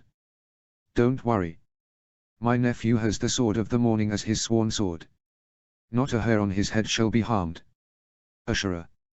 Ashura found her husband before the heart tree, kneeling and his eyes closed in silent prayer. Tear stains lined his dusty cheeks, and his nose was crooked, clearly recently broken and not yet set properly. Her feet glided across the floor that was strewn with red leaves. "Ned!" she called softly and Ned's eyes fluttered open. They were rimmed with red, further proof he had been crying recently. Either that or he had been drinking heavily. He lifted his head to look at her, and nodded formally. "Ashura," he greeted. His voice was troubled and formal, much like the one he had used when he had first met her at the tourney of Harrenhal. It was the voice of an unsure man, battling with emotions that raged inside of him. "Where is John?" he asked. "With Oswald and Arthur," Ashura replied, carefully watching his reaction. Ned's foggy grey eyes hardened and his lips curled upwards into the beginnings of a snarl. He turned away and returned his gaze to the heart tree's face. "Ned?" Ashura asked cautiously. "Are you all right?" Ashura could see that he was upset. It would have been obvious even if she hadn't known him like she did. Her husband had gone through much in the past year, much of it in the hope that at the end he would get his sister back. It must have broken him even more to have a final few minutes with her before she died. It would have felt like the gods were mocking him, giving back what he had fought for, only to take it again minutes later. Ned frowned. "No," he replied shortly and closed his eyes again. "What happened?" she asked gently. "She died," Ned replied. Ashura waited. She knew Ned would open up when he was ready. If she had to wait for it, then wait she would. She pulled her cloak off her shoulders and laid it on the floor, before sitting down upon it. After a few minutes of silence Ned turned back to her and opened his mouth. He told her everything and Ashura mourned for the man she loved. She didn't know what she would have done in his position. How do you choose between two people you love? Do you comfort the dying or look after the living? Winter has come, Ned whispered as tears ran down his cheeks. The pack stays strong, I was told. The pack turned on each other though. Yes, Ashura agreed. Winter has come. The words gave her a chill. The stark words. Every house had its own words. Family mots, touchstones, prayers of sorts, they boasted of honor and glory, promised loyalty and truth, swore faith and courage, all but the Starks. Winter is coming, they said. A morbid reminder that all good things must come to an end. Not for the first time, Ashura reflected on what a strange breed these northerners were. No one deserves to die like she did, and no one deserved to be treated like he was. Ned said. How do you choose? Ashura sighed. I love you, Ned, she said as she clambered into his lap and pressed a kiss into his temple. I love you too, Ned replied as he kissed her lips. His eyes found hers, and she could see how soft his grey eyes had become. She loved his eyes. She loved the way they could go from soft as fog one minute to hard as steel the next. At the tourney of Harrenhal, Ned had entraced her with the same soft gaze, a gaze Ashura had yet to see in any other man. When they had lain together in Sisterton, it was those eyes that had entranced her so as he had filled her with his seed. It was those eyes that had gazed down upon his son, just earlier this morning. Soft grey eyes that had caught her in their web. Do you remember our time in Sisterton? He asked to her surprise, and for a moment the worries melted away from his face. Ashura felt the blood rise to her cheeks and her core burn as she thought of that night. I do, she replied as she looked up at him from where she was nestled in his lap. How could she forget? That was one of the most exhilarating nights of her life. That was the night when John had been created. That was somehow simultaneously one of the worst and best days of my life. Ned said, and Ashura giggled at him. She could see from the look on his face that he treasured the memory of that night as much as she did. It was one of the best and worst days of my life too, Ashura said as she played with the stubble that lined his jawline. I wish we could have more of those days. Days like the ones at Harrenhal and the Three Sisters. Days of laughter, happiness and love. Ned blushed as Ashura winked at him, and Ashura laughed lightly. Would that we could. Ned replied with a hint of melancholy, I would have anything to have those days back. But those days are gone. Perhaps one last night of debauchery? Ashura asked as she smirked at him. A last hurrah of sorts. 2 days gone by. No, Ned replied firmly. This morning you were in the birthing bed. You're not even meant to be out of bed right now. Well, someone had to check on my husband. Ned smiled softly at her. Howland could have done it. I couldn't find him. Ashura replied. Ned raised an eyebrow at her. Did you even look? He asked. No, she admitted. But if I had to look for him I would have had to get out of bed anyway. Ned smiled at her. I should have known better than to argue with you. Ashura laughed at him, and they spent time in each other's company, lying before the heart tree in silence, drinking in the pleasure of each other's company. The two of them lay back and cuddled into each other's arms. This was a closeness Ashura hadn't felt with Ned since Sisterton. It was nice. Ned. She murmured. What are we doing now? Going home. Ned replied. To Winterfell. Yes. What of Robert? Ashura asked. In her arms she felt Ned stiffen. I guess I'll have to drop in at King's Landing on the way. I'll have to explain why Arthur and Oswell are coming north with me anyway. I don't think that's the sort of thing Robert would just accept if I sent him a letter. In her chest Ashura's heart soared, and she kissed him passionately. Ned responded to her ministrations and rolled over so she was trapped beneath him. He began to press kisses to his neck, and down to her breast. His lips tingled wherever they touched and left her heart fluttering and her core clenching in desire. I love you. Ned breathed as he pressed another kiss to her lips before rolling off her. Ashura whined in protest, but Ned just smiled at her gently. Not tonight, Ashura. He said. I love you, Ned. Ashura breathed back as she kissed his lips again. Her brother and his friend would be with her when she came north and under the protection of the man she loved. Already her best friend was in the north, locked away in some secure mountain fortress. Soon it would be just like the good old days when they were still children and splashing in the water gardens. Notes. I'm so sorry for not revealing what went on in the tower, but I promise I will reveal exactly what happened next chapter. Let me know what you think. Also, before you comment that Jon is the son of Rhaegar and Lyanna, please read what this is fanfiction for. This is for Asoyaf and not the T.V show. In the books, Jon's parentage is still up in the air. Chapter 65, Ricard 6, The Pit of Despair. Summary. Ricard runs away. Leave a comment and tell me what you think. Chapter text. Ricard Stark staggered from the dimly lit tower and out into the bright Dornish deserts. He looked around, half blinded by the sun that beat down upon him. A horse. He needed a horse. He needed to run. Away from this place. He saw his horse and stumbled towards it, before throwing himself into the saddle. He heard something behind him, but he didn't care to listen. He kicked the sides of his horse hard and it shot away into the Dornish desert. Behind him he left his son, his dying daughter and the loyal men who had followed him from Moat Cailin to Dorne. Behind him he left his anger, his vengeance, and all his grief. Within him though his pain still burned bright. He felt the pain whenever the wind brushed his skin, whenever his cloak sat too heavily upon his shoulders, whenever he focused too much on what he had lost. He had lost everything, it seemed. Everything but Ned and Benjen. Poor Benjen was stuck in the north ruling in his stead while Ned and Ricard went to war in the south. He had been a dutiful son and deserved to be rewarded. He had been a true member of the pack. When the cold winds rise and the snow falls, the lone wolf dies but the pack survives. That was what he had told his children. That was what he had ingrained into them from birth. Stick together, he had told them. He thought they had listened. He was wrong. Hot tears fell down his cheeks, the first tears Ricard had allowed to fall since his son had died. Since his son had died, Ricard thought as a sob burst from his lips unbidden. It seemed a lifetime ago that he knelt before him and sworn to avenge him. He had sworn an ancient oath upon his son's cold body and fulfilled it. So why did he now feel so empty? Was it because he now knew that all the fighting, all the death, Brandon's death, had all been for nothing? All for nothing. The faces of the fallen swam before his eyes.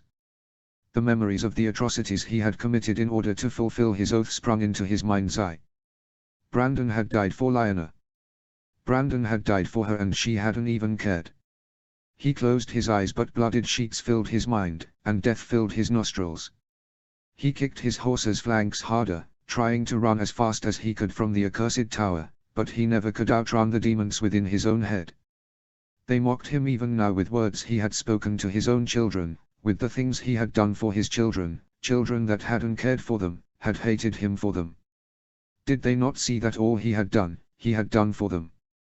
His children were all he had left after Lyra died. He would have done anything to protect them, even give his own life if needed.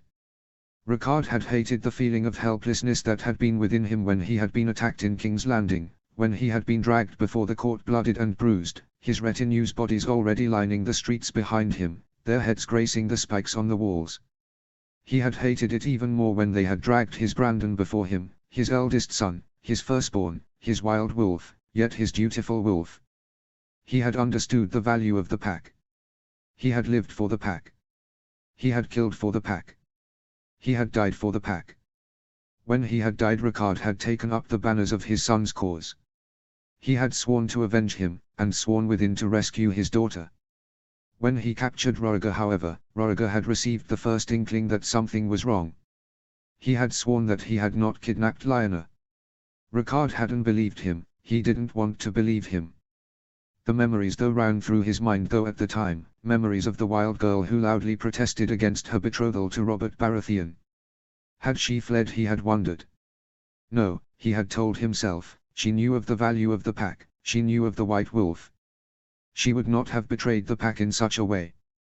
So Ricard had gotten to searching with his White Raven, winging his way from King's Landing to the Shield Islands, to Harrenhal to Starfall. It was on his flight home that he had first noticed the little obscure tower tucked into the Red Mountains. Ricard wouldn't have spared it a second glance if his ravens caught the flash of white steel, of star steel. Only one man in the dawn had a star steel blade. So Ricard had winged his way to the tower, but he had never been able to gather the courage to enter the halls and verify the truth of Roriger's statement for himself. He didn't want to know if she had betrayed the pack, he didn't want to believe she would betray the pack. But she had. And Brandon had lost his life because of it. And Eddard had lost his innocence because of it. And Benjen had lost his laugh because of it. And Ricard himself had lost his face because of it. She hadn't cared though, she hadn't realized what she had done. He hadn't seen her in 12 months, and the first words she had uttered to him were, "You killed Roriger." It wasn't uttered in a relived way either, it was uttered as an accusation, as if Ricard was to blame for all the woes that had befallen the pack. The pack was broken. The pack had turned on each other, and Ricard was ashamed to say after she had spoken to him his heart had hardened to her. She was a young girl, a voice in his head said, a young girl manipulated by a silver-tongued prince. Maybe she was. Maybe she wasn't. But she was dead now, and the dragons had fallen. The ink was dry, and the men who had fought and bled and died for her actions were now resigned to the deathbed of history.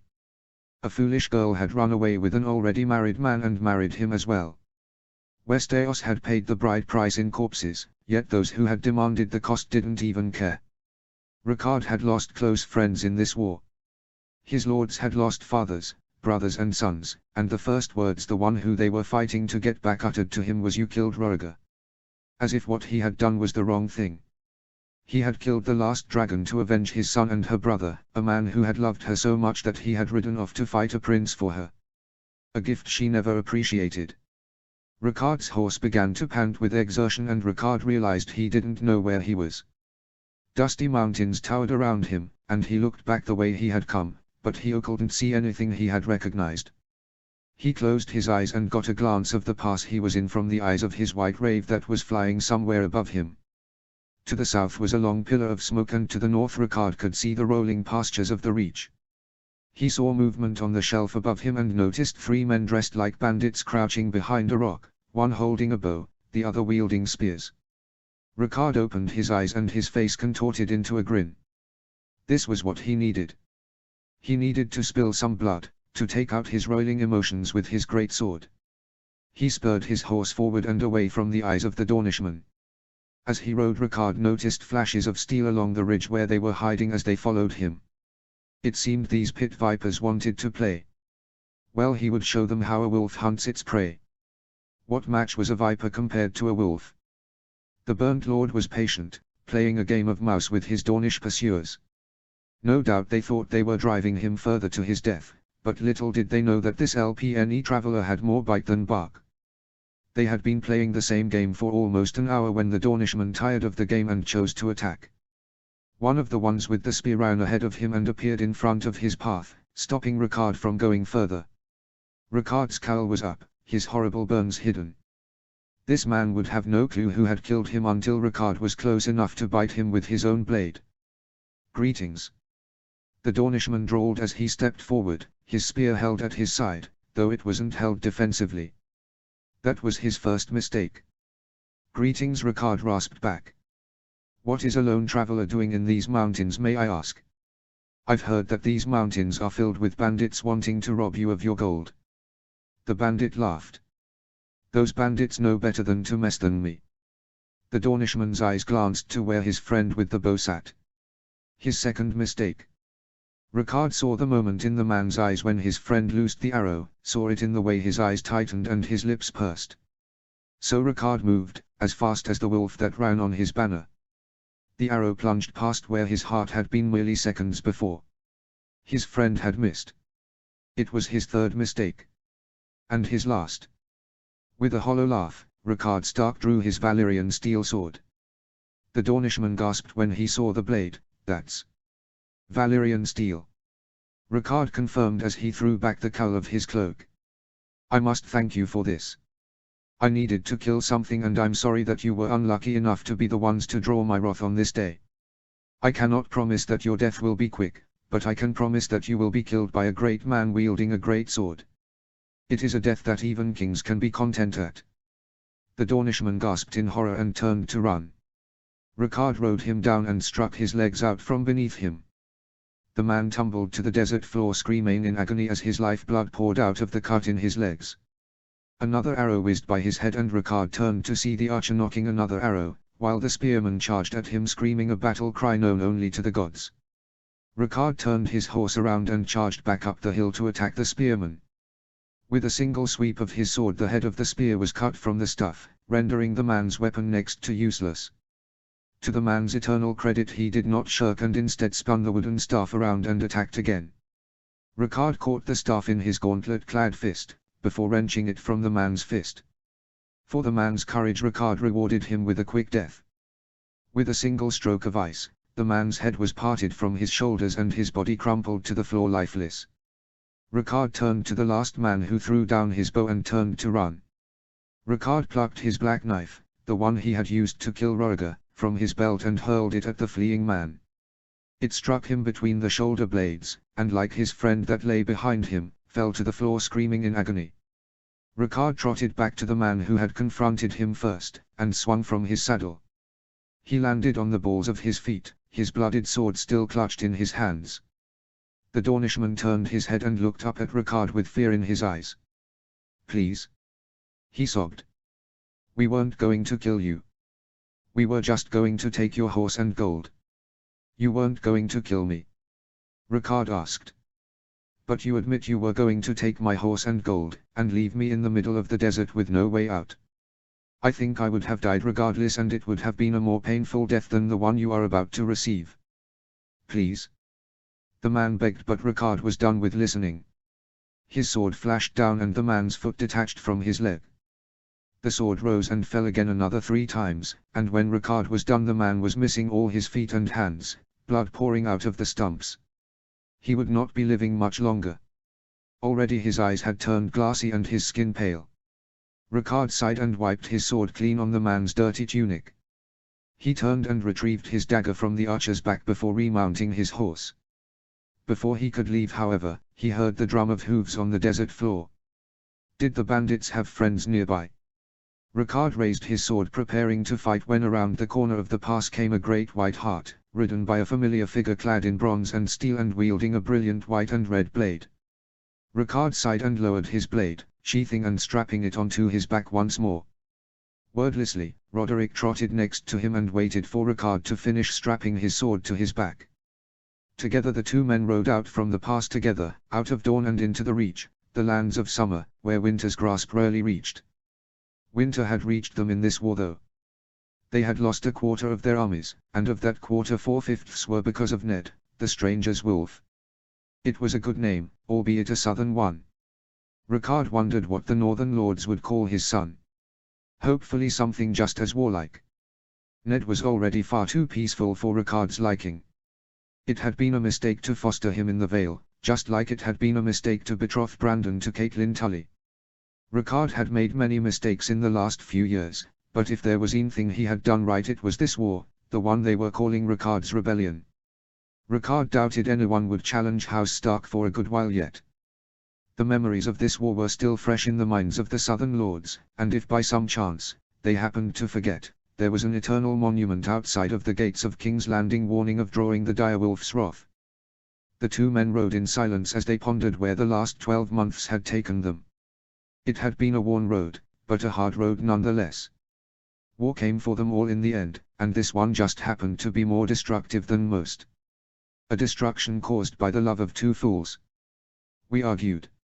Ricard admitted to Roderick after a while. She said she hated me for what I had done.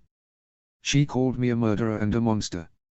Roderick looked back emotionlessly, without judgment, and for that Ricard appreciated his presence all the more. Ricard climbed the steps, his heart pounding in his chest.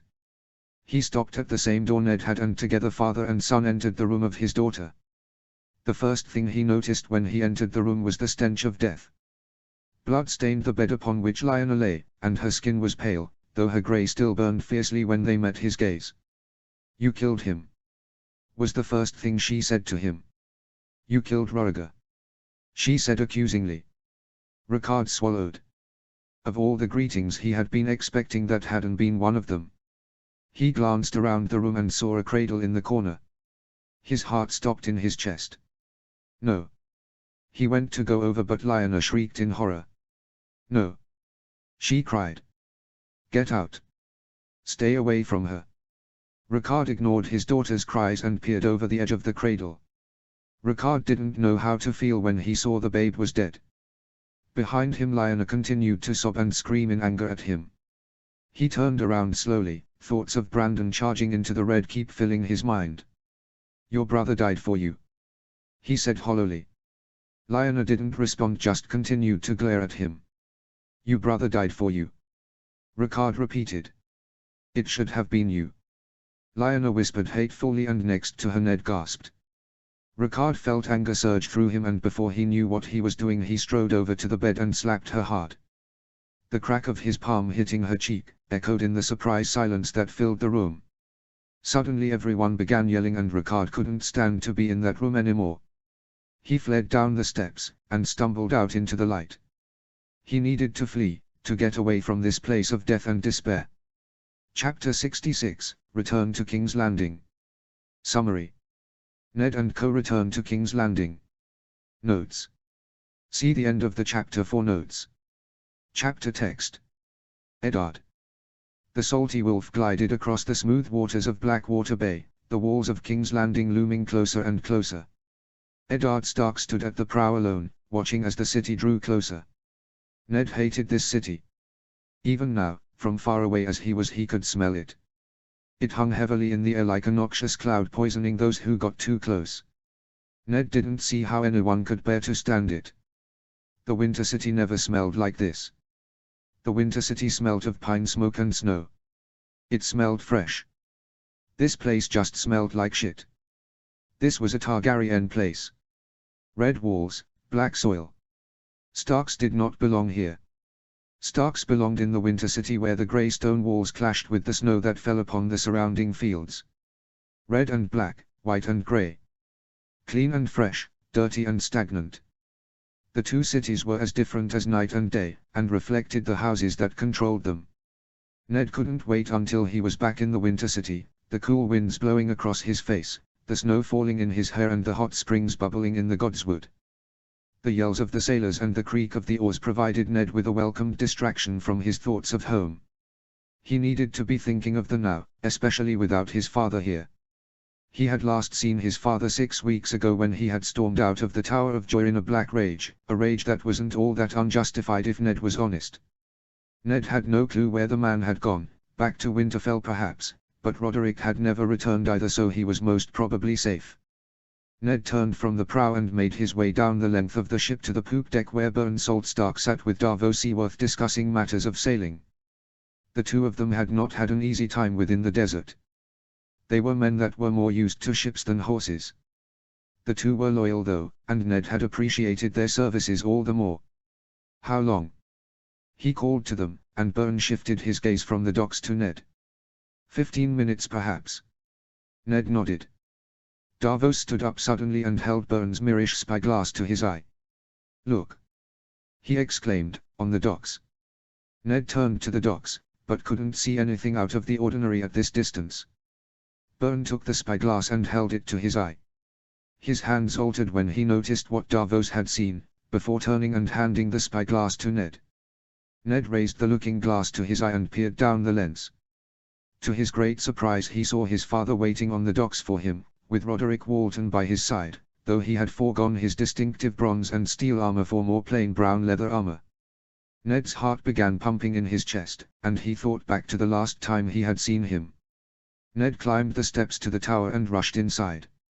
Inside, lying upon a bed of blood, was his little sister, the woman who Brandon had stormed into King's Landing for. "Ned," she whispered as he collapsed next to her. "You came." "Of course I came," Ned said with a sad smile. "Where is Papa?" Lyanna asked. Ned turned his head, and if he heard his name, his father burst in the door. He stopped the second he entered the room and stared at the bloody sheets upon which Lyanna lay, an expression of apoplectic rage across his features. "Papa," Lyanna whispered weakly. "I'm sorry." Rickard Stark just continued to stare in horror at the bloody sheets, his expression unreadable. "Papa?" Lyanna asked louder. This seemed to stir Rickard Stark from whatever trance he had been in, and he turned his gaze to his daughter's face. He said nothing, and Lyanna must have felt obliged to fill the silence. "You killed him," she said simply. "You killed Rhaegar." Though this time there was a hint of sadness in her whispered tones. Ned winced. That may have not been the best thing to say. Rickard Stark's frozen gaze moved around the room, and his eyes befell upon a cradle that Ned had not noticed before. Ned swallowed. "Oh Lyanna, what had you done?" "No!" Lyanna cried out suddenly. "Get out! Stay away from her!" Rickard Stark continued to walk forwards, and stopped at the edge of the cradle. He looked down and paused, staring down at the baby for a minute. "Please!" Lyanna cried, "She's all I have left. Leave her alone. I want her. Give her back to me." Lyanna broke down into another round of sobbing, and Rickard Stark turned around, a hollow look within his eyes. "Your brother died for you," he said. Lyanna's sobs quietened and she glared at her father, and Ned's heart sunk. What was wrong with these two? They had just fought a war to protect the pack. Why were they tearing it apart even now? "Your brother died for you," Rickard Stark said louder, harsher. His harsher tone did nothing to calm down Lyanna, instead it only seemed to draw her ire. "It should have been you," she snarled, showing the wolf's blood that had gotten her in so much trouble in the first place. Rickard Stark's gaze turned hard and he strode over to the bed purposefully. Before Ned even realized what he was doing, his hand came crashing down upon Lyanna's cheek. The crack of his palm against her cheek echoed within the space around them. Then everyone began to scream and yell at once, but Rickard Stark wasn't listening. Instead he just turned and ran down the stairs, leaving Ned to deal with the aftermath of a dying sister with a dead babe. Ned stirred from his thoughts as the boat pulled into the narrow pier, and the dock hand moored it. A gangplank was lowered and Ned's father strode up the gangplank and onto the deck. Ned nodded with his head to the door to his cabins, and Rickard Stark followed as he walked across. The second both were inside and the door was shut, Ned swung his fist at his father's face. Hard. Rickard Stark fell to the floor, and Ned shook his fist out, wincing from the pain. That was for leaving me to deal with a dead sister by myself. Rickard nodded sadly. I deserved that. He acknowledged. You deserve a lot worse. Ned snarled, and Rickard nodded once more. You are right. He said. What I did was wrong. Ned nodded, not fully satisfied, but Ned knew that was as much as he would ever get from his father. Now, Ned said as he sat down at the table. How are we going to deal with Robert? Rickard Stark sat down across from him, and pulled closer the wine jug. What do you need from him? I'm taking Arthur Dayne and Oswell went north with me. I want them to be released from their oaths, and protected from assassins. Rickard Stark whistled lowly to Ned's annoyance. No one is going to like that. He said. They are going to have to be punished. You need to compromise with him. Ned nodded, seeing the wisdom of his father's statement. What should we offer? Have them stripped of their knighthoods. Rickard replied, and perhaps have them serve for a while on the wall. Ned nodded. That's a good idea. Anything else? Rickard asked. Ned hesitated before bringing up his next point. I want Robert to apologize to Byrne for what he said. Don't bother. Rickard replied almost immediately. You know Robert better than I ever will. Tell me now. Is he the sort of man to admit when he was wrong and back down? Ned hesitated, but he knew the answer. No, he admitted begrudgingly. No, Rickard confirmed. He will swing his hammer before he will ever apologize. That is just the way he does things. Leave that be. Now if that is all, we have a king to meet. Rickard. They entered the Red Keeper party of 19 men, 1 woman and 1 babe. Arthur Dayne himself was cradling the babe, Rickard's first grandson, John. He was a beautiful little babe that had almost brought Rickard to tears the first time he had seen him. He could see his wife, his beautiful Lyra Stark, in the boy's features. He saw it in the set of the boy's brow, and he loved him all the more for it. Rickard's heart had been shattered when his son was taken from him. Rickard's heart had been mended when his son had placed his grandson in his arms. Just looking at the boy, Rickard could tell he was destined for greatness, especially with the circumstances of his parents' betrothal before the gods. Rickard had spoken to Howland Reed himself on what he had seen that night, and the man had been in awe when he spoke of it. It gave him hope for his grandson. Perhaps this was the white wolf the North had been waiting for. Perhaps he would be the one to deliver them what they yearned for the most. Their freedom. The babe was playing with the straps of Arthur Dayne's armor, and the great knight was grinning down at the babe stupidly. What an idiot, Rickard thought as he rolled his eyes before turning his gaze back to the king who sat upon the Iron Throne. Robert Baratheon, first of his name, lounged upon the Iron Throne, with his great warhammer resting across his lap. Upon his head sat his newly forged crown, a gaudy dodden mass of entwined antlers and yellow jewels. It was the crown of a counseling king, not one that had gained his throne on the battlefield. It was a soft crown for a soft man. Ned. The king called in delight as he rose from his throne. You're back. The king's eyes shifted to Ned's left where Ashara Dayne clung to him, and his eyes darkened. I see you brought your whore. He muttered loudly, and many within earshot gasped, though Rickard noticed Tywin looking immensely amused. Let him laugh. He who laughs last laughs longest. Rickard would be laughing last in the end. To Ashara's credit, she did not even bat an eyelid at the king's insult. Ned, though, scowled darkly and glared at his friend. He had clearly taken offense to what he had said. Robert's eyes drifted past Ned and his wife to where the Arthur Dayne and Oswell went lurked, toying with Little John. His mouth twisted into a sneer, and then his hands trembled when he saw what they were playing with. Dragon spawn! He roared as he leapt up from his throne and vaulted down the steps and towards the 2 Kingsguard. I'll kill him myself. The rape spawn! Rickard realized what Robert was about to do merely seconds before he got there, and as such watched in horror as Robert swung his hammer at Arthur Dayne and the babe in his grasp. Arthur was caught unaware and caught between protecting the babe and himself. Everyone was too slow, and to Ricard it seemed as though the hammer was descending in slow motion. Was this what Roriger had felt like when he had watched Ricard stab him with the knife? Did time move this slowly for all? And then a star steel blade flashed in the air and crashed into the hammer, deflecting it away from the defenseless knight and the babe he carried. It smashed into the floor and caused cracks to appear in the stones. Then Roderick Walton went on the offensive, and not for the first time was Ricard awed by the skill of the Lord Commander of the Weirwood Warriors. He drove Robert back across the throne room, his blade hewing out chunks of Robert's hammer. Robert finally fell before Roderick with a bellow of rage as Roderick tripped him. Roderick lunged and paused with his blade hovering centimeters from the king's throat. "Should I kill him, Lord Stark?" Roderick asked without shifting his gaze, and Ricard felt the weight of hundreds of pairs of eyes come to rest on his burnt figure. Ricard tilted his head thoughtfully, considering his options. More than one of the lords present looked concerned with the display Roderick had just shown, none more so than Lord Varys. Ricard felt his gaze darken as he beheld the spymaster. He was on his list. Ricard strode forward slowly, his sword still in his grasp. He beheld the gaze of the king, who trembled with rage. Ricard smiled. He could not begrudge a man rage. He knew it better than anyone. "Do you know what happened to the last king who tried to harm my blood?"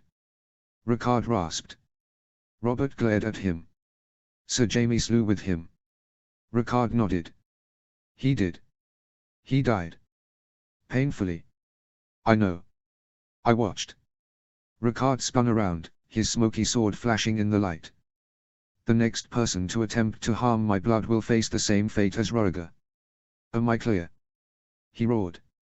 The lords and ladies present nodded their assent and mumbled plaintives, clearly meant to appease him. Ricard turned his gaze back to the king. "Am I clear?" he asked Robert.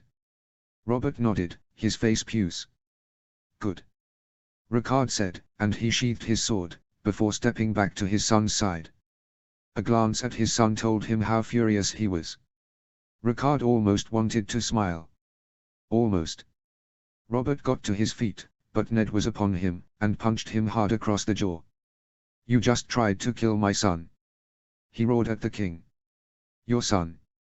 Robert asked, and then he took another look at the babe. He saw the dark hair, grey eyes and somber expression and realized what he had done. His face fell. "Ned!" he cried as his son turned and strode away. "I'm sorry. Forgive me, Ned." "No!" Ned roared. "We are leaving." "No!" Ricard called, and once again he felt the weight of the court's gaze upon him. "I still have a boon to ask of you. I will have it on this day." "Boon?" Robert scoffed. "Lyanna is dead. You got your boon." "She didn't marry me." "No," Ricard replied, "but you never gave me justice for Elia Martell's murderers. I still have that boon to use." Robert almost snarled, but then his gaze upon a furious Ned and his rage wilted. "Very well," he said, "ask of you boon and it shall be granted." "Peace," Ricard replied. "Peace?" Robert asked. "Yes," Ricard replied. "You will agree to the terms of my peace treaty or my troops will be marching south once more, except this time they will be throwing you from the throne and not putting you on it." The throne room exploded into roars as the lords and ladies present realized what Ricard Stark had just said. Tywine. The king and Ricard Stark had left the throne room alone. Where they had gone, nobody knew. Ricard Stark had demanded the king meet with him alone though, leaving his son, goddaughter and grandson stewing in the throne room.